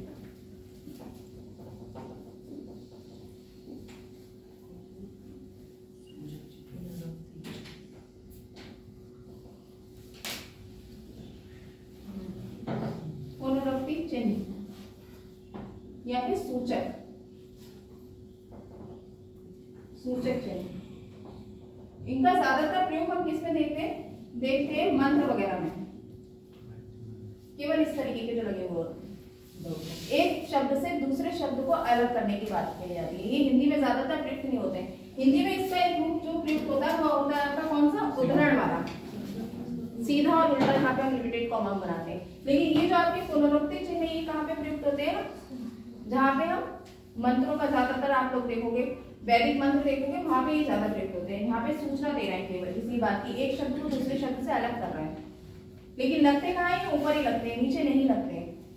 कॉमा का लगता है किसी भी शब्द के नीचे लगता है, लेकिन सूचक चिन्ह किसी बात शब्द के ऊपर वाले हिस्से में लगते हैं। फिर आता है आपका रेखांकन, 18वां और लास्ट है रेखांकन चिन्ह। क्या लगता है?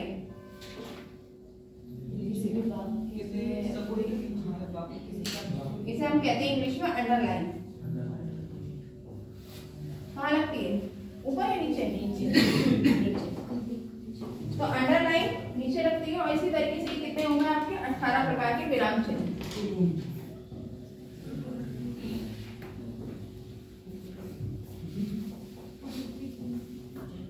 पहला हो गया आपका पूर्ण विराम, जो केवल अब बात खत्म होने के बाद यहाँ पे हमारी दूसरी बात शुरू हो जाती है। दूसरा हो गया आपका अर्धविराम, ज्यादातर कविताओं में भी देखा होगा अर्धविराम। एक लाइन पूरी हुई, उसके बाद जैसे ही दूसरी लाइन स्टार्ट हुई, पहली लाइन के बाद हमने क्या करा, अल्पविराम लगा दिया। अल्पविराम, महिलाएं, पुरुष, इस तरीके से, मानी एक वाक्य तो चल रहा है, वाक्य की कंटिन्यूटी बनाए रखने के लिए हम क्या करते हैं, बीच में अल्पविराम नहीं, कुछ क्षण के लिए जहाँ पे रुकते हैं। एक ही वाक्य में जब बहुत सारे कर्ता होते हैं या बहुत सारे कर्म प्रयुक्त होते हैं, तो वहां पे क्या करते हैं, हम अल्पविराम का प्रयोग करते हैं, अलग अलग प्रदर्शित करने के लिए। विस्मय आदि बोधक, जहाँ पे किसी भी विस्मय आदि का बोध हो रहा हो, विस्मय का, हर्ष का, दुख का, शोक का, वहां पे आप क्या लगाते हो, विस्मय आदि बोधक। फिर आता है आपका प्रश्नवाचक, क्वेश्चन मार्क, जहाँ पे हम किसी भी से कोई भी क्वेश्चन पूछते हैं, कोई जिज्ञासा प्रकट करते हैं, क्या ये ऐसा हुआ, तो आगे क्या लगाते हैं, क्वेश्चन मार्क लगा देते हैं। फिर आता है आपका योजक चिन्ह, योजक चिन्ह जो जहाँ पे दो शब्द एक दूसरे से युग्म बनाते हैं, दूसरे का साथ मिलकर युग्म बनाते हैं, दिन रात, माता पिता, ये सब क्या है, योजक चिन्ह के अंतर्गत, जो इनके बीच में लगा हुआ है।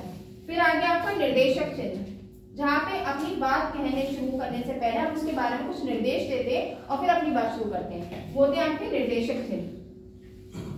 उद्धरण चिन्ह, इन्वर्टेड कॉमा, परिभाषा में या किसी बात को हाईलाइट करने के लिए जो हम लगाते हैं वो कहलाता है आपका उद्धरण चिन्ह। फिर आता है आपका कोष्ठक चिन्ह, ब्रैकेट्स, जो कहलाता है हंसपद, त्रुटिबोधक चिन्ह, जहाँ पे हमारी बात में कुछ शब्द रह जाता है तो उसकी पूर्ति करने के लिए हम उस शब्द को उसी जगह पे लिख के और नीचे इस तरीके का चिन्ह बना देते हैं। हंसपद के बाद आता है आपका लोप सूचक, लोप सूचक जहाँ पे किसी भी चीज का या किसी भी पद के लोप होने का बोध करा रहा हो, वो कहलाता है लोप सूचक। लाघव या संक्षेप सूचक चिन्ह, डॉक्टर, प्रोफेसर, उत्तर प्रदेश, आगे जो गोला लगा हुआ होता है वो क्या कहलाता है, लाघव, किसी भी शब्द की लघुता दिखा के। अपूर्ण विराम, विसर्ग बोधक ऐसा कह सकते हैं। विवरण चिन्ह, जहाँ पे हम किसी भी बात के बारे में केवल एक विवरण प्रस्तुत करते हैं कम शब्दों में। तुल्यता सूचक, इक्वल का साइन है, दोनों पदों में इक्वलता दिखाने के लिए, समतुल्यता दिखाने के लिए। तारक चिन्ह या फुटनोट, रेफरेंस में ज्यादातर देखे जाते हैं, कोई ना कोई चिन्ह से प्रदर्शित कर जाता है कि इस चिन्ह से संबंधित बात नीचे लिखी हुई है। पुनरुक्ति या सूचक चिन्ह कैसा था,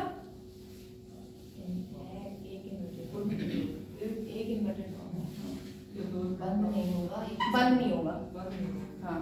और रेखांकन चिन्ह,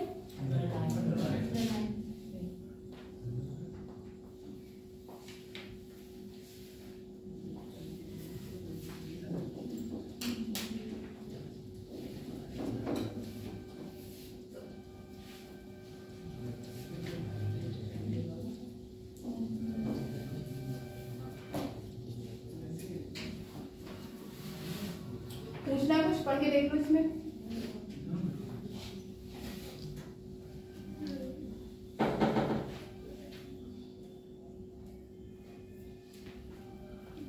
कुछ याद रह गया पुराना, बाकी जितने भी दिन पढ़ चुके हैं, 4 क्लासेस हो गई ना, 5वीं लीव है, पुराना याद है कुछ नहीं।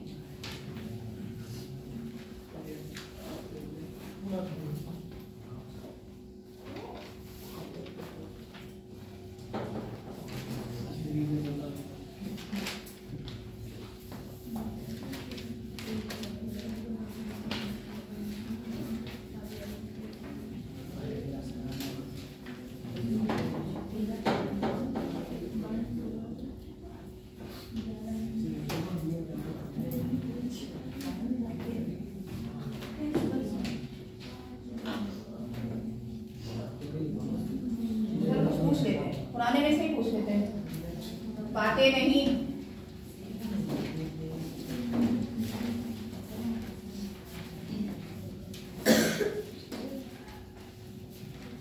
मैम इसके एक एग्जांपल बताओ, किसके, जो अभी ये चिन्ह पढ़ा रहे हैं,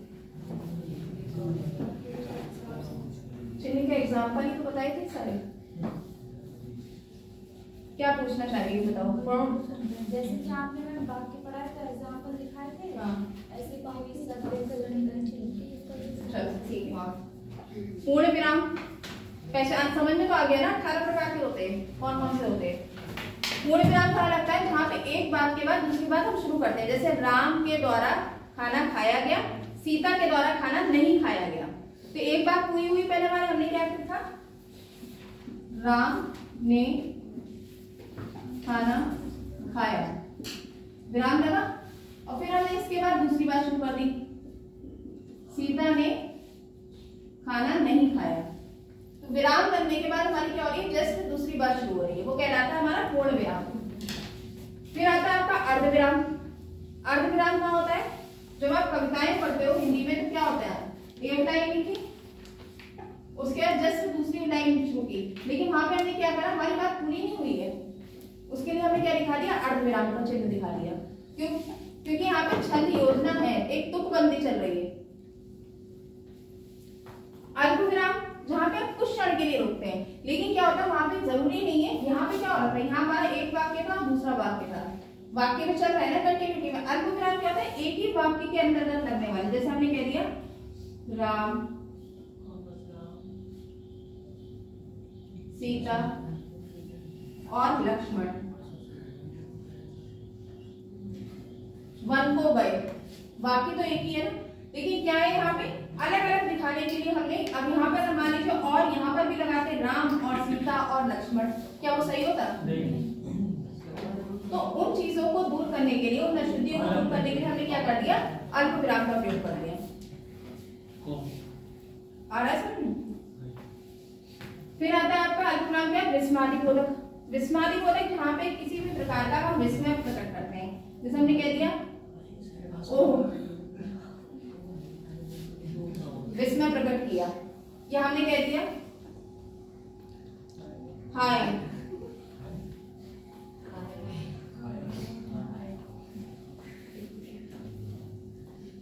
विस्मय प्रकट किया, या किसी को संबोधन किया। संबोधन में भी प्रयुक्त होता है, जैसे राम कहते हैं ना, हे राम, संबोधन किया ना, कोई परेशानी में होता है, किसी तकलीफ में होता है तो क्या कहता है, हे राम। ज्यादातर जो बुजुर्ग लोग होते हैं वो ज्यादा कहते हैं हे राम। तो वहां पे क्या होता है, संबोधन में विस्मयादिबोधक या संबोधन, विस्मयादिबोधक या संबोधन में हम क्या करते हैं, इस तरीके का चिन्ह का प्रयोग करते हैं, लेकिन किसके साथ, जो शब्द में हम प्रयुक्त कर रहे हैं। फिर आता है आपका प्रश्नवाचक चिन्ह। प्रश्नवाचक चिन्ह जहां पे हमने कोई शब्द पूछा, जैसे मान लीजिए कहा हमने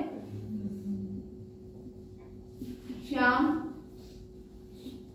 कब आया, क्या पता चल रहा है इसमें, प्रश्नवाचक चिन्ह प्रयुक्त हुआ है वाक्य में, नहीं प्रयुक्त हुआ है, क्या, कब पूछा जाता है, क्वेश्चन मार्क लगा दिया है, तब ये वाक्य पूरा है। प्रश्नवाचक के बाद आता है आपका योजक चिन्ह। योजक चिन्ह क्या होता है, जहां पे दो पद या दो शब्द आपस में योग बना रहे हो, लेकिन कैसा योग बना रहे हो, एक तरीके से देखा जाए द्वंद्व समास, जैसे हम द्वंद्व समास में देखते हैं, माता पिता,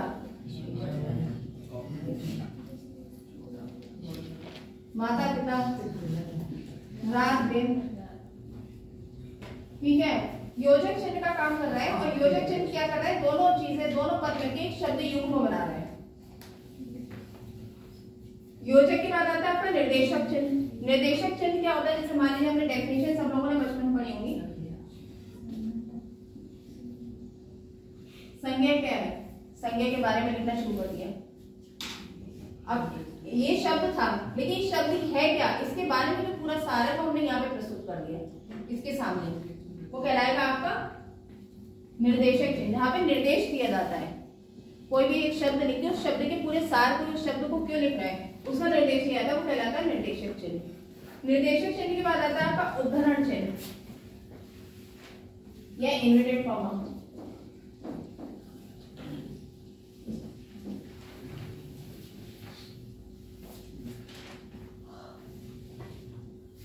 जैसे हमने लिखा, उसने कहा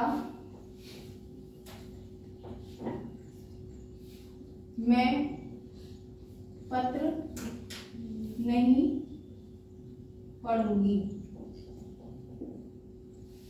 अब क्या पता चल रहा है, उसने कहा मैं पत्र नहीं पढ़ूंगी, वो अपने बारे में ही बता रही है ना, तो इस बात की विशिष्टता दिखाने के लिए हम क्या लगा देते हैं यहाँ पे, उद्धरण चिन्ह। एक्टिव पैसिव तो सबने देखे होंगे ना, एक्टिव पैसिव वैसे तो बताइए, डायरेक्ट इनडायरेक्ट नरेशन सब ऐसे होते हैं ना। डायरेक्ट में क्या होता है, इन्वर्टेड कॉमा का यूज करते हैं, जैसे हम उसे इनडायरेक्ट में चेंज करते हैं तो वो थर्ड फॉर्म आ जाती है तुरंत ही।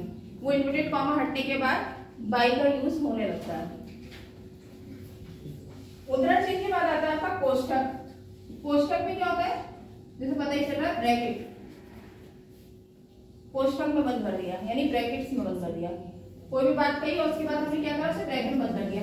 एड्रेस लिखा और एड्रेस के बाद अपना पिन कोड क्या करा, हमने ब्रैकेट में बंद कर दिया। उद्धरण, कोष्ठक और फिर आता है आपका हंसपद। हंसपद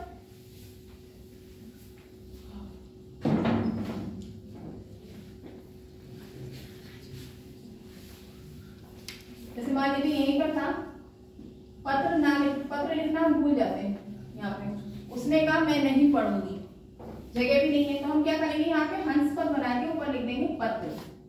पत्र या जो भी शब्द हमें लिखना था यहाँ पे, यदि हम उस वाक्य में लिखना भूल जाते हैं तो उसके ऊपर क्या कर देते हैं, उस शब्द को लिखने के बाद नीचे हंसपद बना देते हैं कि यहाँ पर इस शब्द की पूर्ति है। हंसपद या त्रुटिबोधक। फिर आता है आपका लोक सूचक, जो हमारी किसी भी वाक्य में किसी शब्द की लुप्तता को दिखा रहा हो या लोप को दिखा रहा हो, जैसे राम पुस्तक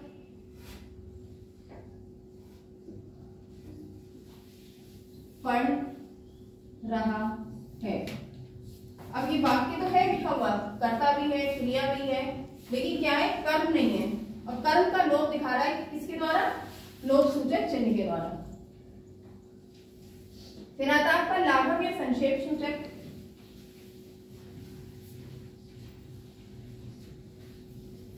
लाघव या संक्षेप सूचक कैसे होते हैं, जैसे हम बता चुके हैं, डॉक्टर के आगे हम क्या लगा देते हैं, एक गोला बना देते हैं, उससे हमें पता चलता है क्या लिखा हुआ है, डॉक्टर। प्रोफेसर लिखा, आगे गोला बना दिया। उत्तर प्रदेश पूरा लिखने की जरूरत नहीं होती, केवल ऊ के आगे गोला बना देने से और प्रा के आगे गोला बना देने से क्या होता है, हमें पता चल जाता है कि उत्तर प्रदेश लिखा हुआ है। तो ये क्या कहलाते हैं हमारे लाघव सूचक या संक्षेप सूचक, यानी जिनके द्वारा हम संक्षिप्त रूप बाद में अपनी बात कह देते हैं संक्षिप्त रूप में। फिर आता है आपका अपूर्ण विराम। अपूर्ण विराम को हम विसर्ग के रूप में लिखते हैं, ना विराम है और ना ही ये अल्प विराम है। फिर आता है आपका विवरण चिन्ह। विवरण चिन्ह क्या होता है, जो हम ज्यादातर प्रार्थना पत्र में देखने को ज्यादा मिलता है, और क्या होता है कि अपना बात कहने से पहले हम क्या करते हैं, उस बात के बारे में हम कहना क्या चाह रहे हैं। जैसे हम देखते हैं ना सेंट्रल आइडिया, अगर हमने कोई पोएम पढ़ी और पोएम से पहले क्या लिखा होता है, उसके बारे में सेंट्रल आइडिया लिखा होता है, वो चीज क्या है आपका विवरण चिन्ह, उसके बारे में विवरण प्रस्तुत करना पहले, फिर बात कहना अपनी। फिर आता है आपका तुल्यता सूचक। तुल्यता सूचक यानी इक्वल का साइन, दोनों चीजें इक्वल है, बराबर के चिन्ह से हम प्रकट करते हैं, जिसे हम कहते हैं बराबर। तारक चिन्ह या फुटनोट क्या होते हैं,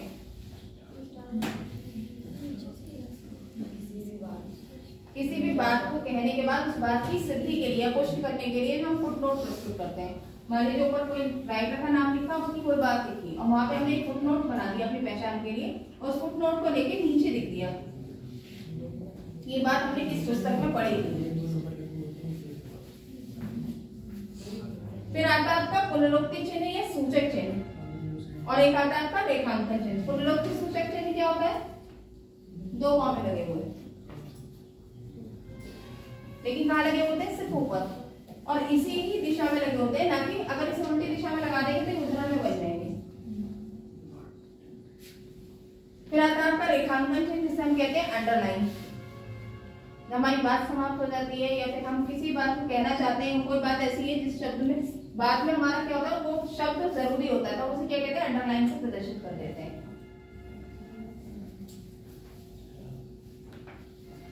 आगे थोड़ा पीछे,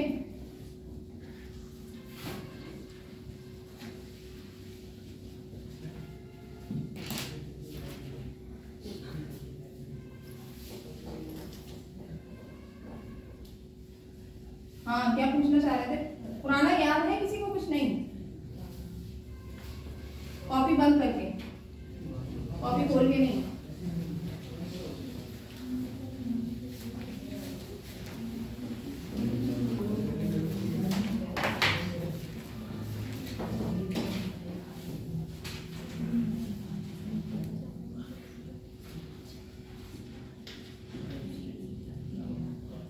क्या लिखा हुआ है?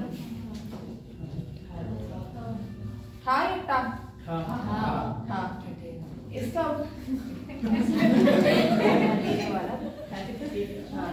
इसका जो आपका उच्चारण स्थान है वो क्या कहलाएगा? मूर्धन्य। और मूर्धन्य से और कौन कौन से शब्द बोले जाते हैं या व्यंजन बोले जाते हैं?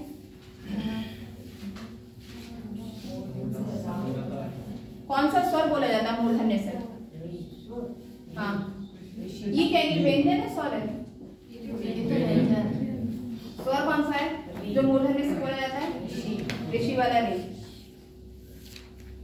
और 5 उच्चारण स्थान कितने पढ़ाए गए? 5 या 6? 5। कौन कौन से थे?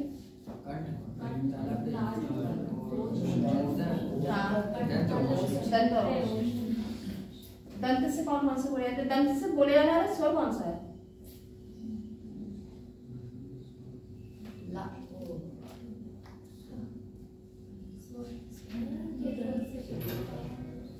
दंत से बोले जाने वाला स्वर कौन सा है? और एक ऐसा वो स्वर है जो संस्कृत में प्रयुक्त होता है, आपका हिंदी में प्रयुक्त नहीं होता है। लिर्तु लसानाम दंता। व्यंजन कितने थे? 33। व्यंजन 33 व्यंजनों में वर्ग कितने थे? 5 वर्ग थे। कौन कौन से?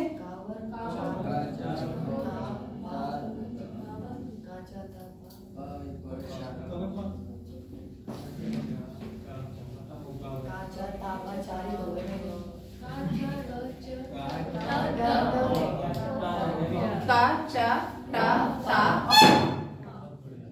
इन 5 वर्गों को एक संज्ञा दी जाती है और वो कहलाते हैं उदित। उदित वर्ण। यदि आपसे पूछा जाता है उदित व्यंजन कौन से होते हैं, तो जो 5 वर्गों के व्यंजन होते हैं उन्हें उदित या फिर स्पर्श व्यंजन भी कहते हैं। स्पर्शी व्यंजन या उदित व्यंजन। 25 संख्या होती है इनकी। फिर और क्या होता है? अंतस्थ। अंतस्थ कितने थे? 4।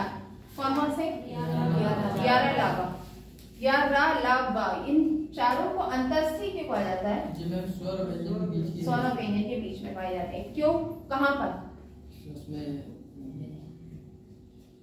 पढ़ने के उनके सूत्र मिलता है। कौन से सूत्र में? सूत्र मत सुनाओ, सूत्र का नाम बताओ उसके बाद। महेश्वर सूत्र था। पाणिनि के महेश्वर सूत्र में इनकी जो गणना की जाती है वो स्वर और व्यंजनों के बीच में कही जाती है, इसलिए इसे अंतस्थ व्यंजन का नाम दिया जाता है। अच्छा, स्वरों को एक नाम और भी दिया जाता है, वो क्या कहलाते हैं? अच। और व्यंजनों को कहा जाता है हल। स्वरों को कहा जाता है अच और व्यंजनों को कहा जाता है हल। इसलिए व्यंजन संधि को हल संधि भी पढ़ते हैं कहीं कहीं, और स्वर संधि को अच संधि भी कहा जाता है। अगर स्वर संधि आपने देखा होगा, स्वर संधि के आगे कहीं पर नाम लिखा होगा अच। स्वर संधि या फिर अच संधि एक ही बात है। इसी तरीके से व्यंजन संधि कहा जाए या फिर हल संधि कहा जाए, एक ही बात है। ऊष्म व्यंजन कौन कौन से थे और कितने थे? 4। कौन कौन से? तीनों शाप और ह। ऊष्म ही क्यों कहा जाता है?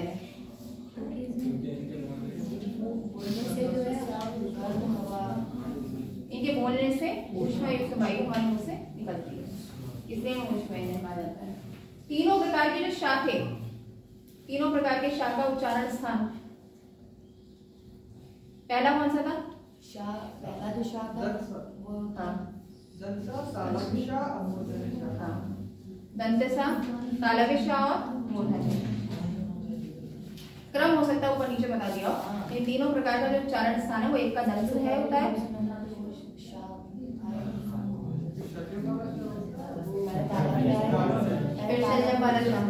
पहले शलजम वाला और फिर षटकोण वाला जो है वो मूर्धन्य में, और दंतात्व में सफेद। याद ऐसे ही किया है। और हंसने का एक और बहाना मौका।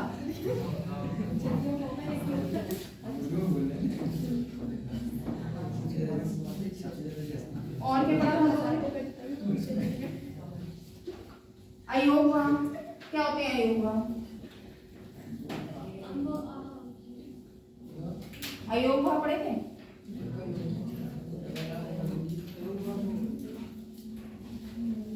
मैं बड़े आर्टिकल हिंदी नहीं तो ना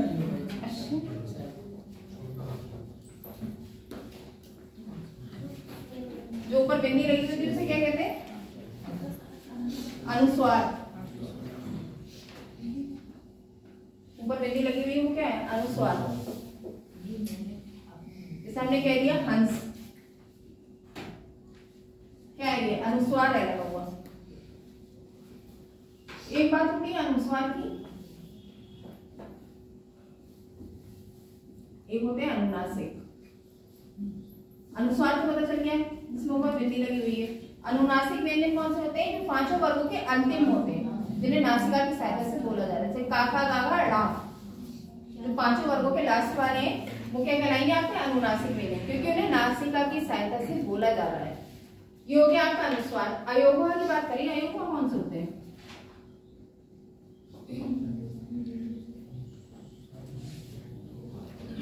जीवा बोलिए, उपद मानिए, ध्यान।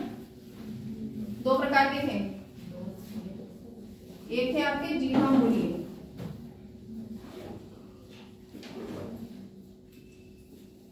और एक होते उपद मानिए। एक चीज और बताई थी कि ये दोनों अयोगवा इसलिए कहे जाते हैं क्योंकि इनका किसी के साथ भी योग नहीं है, ना स्वर के साथ ना व्यंजन के साथ। इनका योग नहीं होने के कारण इन्हें अयोगवा कहा जाता है कि जिसके साथ प्रयुक्त होते हैं वही इसका बाहर या भार वहन करता है, उस पर आश्रित हो जाते हैं। जीवा मूल्य कौन से थे? जो का के आगे ऐसे लगते हैं, बताया है ना 13वीं क्लास में। और उपदमानी कौन से होते हैं? फा और फा के आगे ऐसे लगते हैं। इन्हें अर्ध विसर्ग में कहा जाता है।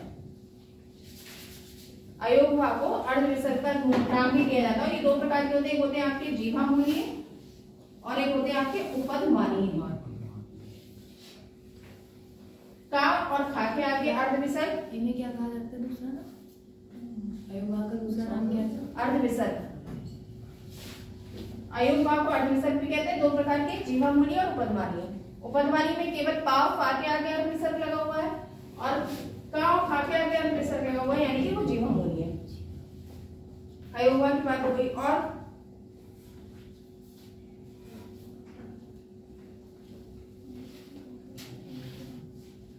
संयुक्त व्यंजन थे, छात्रा, हाँ, छात्रा गया और एक श्री वाला श्राप। और स्वर कितने थे? मूल स्वर कितने थे? मूल स्वर कितने थे? 33 कहां से पहुंच गए? मूल स्वर कितने थे? मूल स्वर कितने थे? केवल मूल स्वर 4। संस्कृत में 5 होते हैं, हिंदी में 4। कौन कौन से? आ, ई, उ और रे। और संस्कृत में 5वां स्वर कौन सा माना जाता है? कौन सी गणना की जाती है 5वें स्वर की? ले, जो हिंदी में नहीं होता है। ला के नीचे जो रा लगा हुआ होता है, जिसका उच्चारण स्थान आपका कौन सा है? दंत है। दीर्घ स्वर कौन कौन से थे?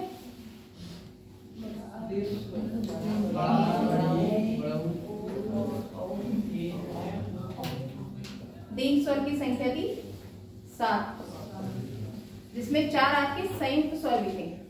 कौन कौन से? ए, ओ और औ।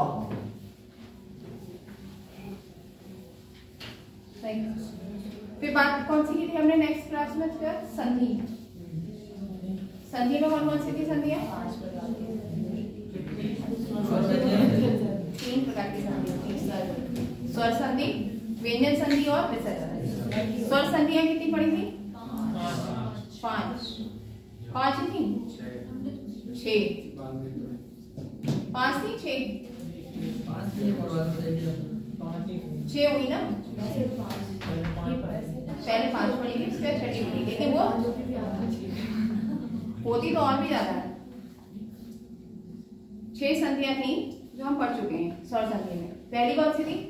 दीर्घ संधि, जहाँ पे दोनों ही स्वर मिलके एक दीर्घ रूप ले लेते हैं, बड़ा रूप ले लेते हैं, बड़ा आ हो, बड़ी ई हो, बड़ा ऊ हो, वो क्या कहलाएंगे आपकी दीर्घ संधि।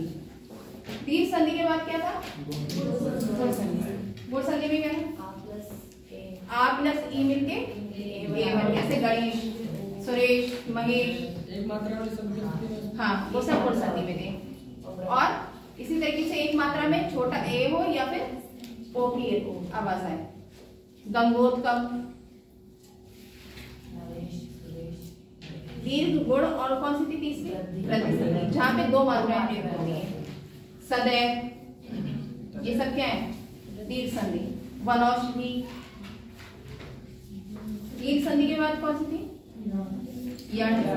यण संधि का क्या पहचान है? आधा वर्ण, आधा वर्ण। हाँ। जैसे प्रत्येक और अत्याचार, है ना? अत्यधिक, स्वागत। बनता क्या है इसमें? क्या होना जरूरी है? या, वा, रा, अल्लाह, ये 4 चीज होगा ना जरूरी है। हो गई यण संधि की बात। फिर थी आयादी संधि। क्या होता है आयादी संधि? जिसमें पूरा वर्ड आता है पहले तो, पूर्व पद में ए, ओ और अ का होना जरूरी होता है। सामने क्या होते हैं? असमान स्वर होते हैं। जैसे नयन, नयन कैसे बना? ने प्लस अन, इधर ए था और उधर क्या था? आ था, दोनों असमान स्वर थे, और असमान स्वर होने की स्थिति में क्या होता है? ए का बन जाता आई। नायक, ने 2 मात्राएं लगी हुई है और उधर था अक, नायक बन गया। पवन, पावक, ये सब चीजें क्या है? अयादी संधि की, जहाँ पे आए, आए, अक और आक लगा होता है। फिर था आपका कौन सी संधि? पूर्व रूप। क्या होता है पूर्व रूप में? पूर्व रूप क्या पहचान थी?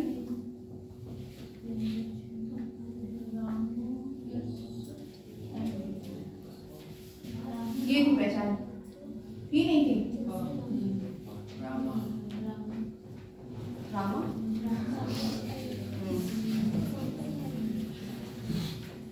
हरे। अब आवाज किसकी आ रही है? आपकी। जब भी हमारे पूर्व स्वर में या पूर्व पद में क्या होता है? ए या ओ की आवाज आती है, स्वर होता है, और आगे आने वाला जो स्वर होता है वो आ होता है, वो कहलाता है आपका पूर्व रूप।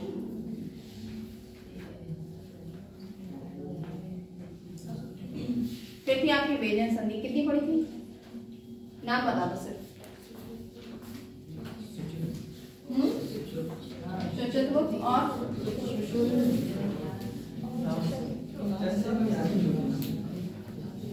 सुचतुर, शुटुतुर, जशतुर, अनुस्वार और अनुनासिक।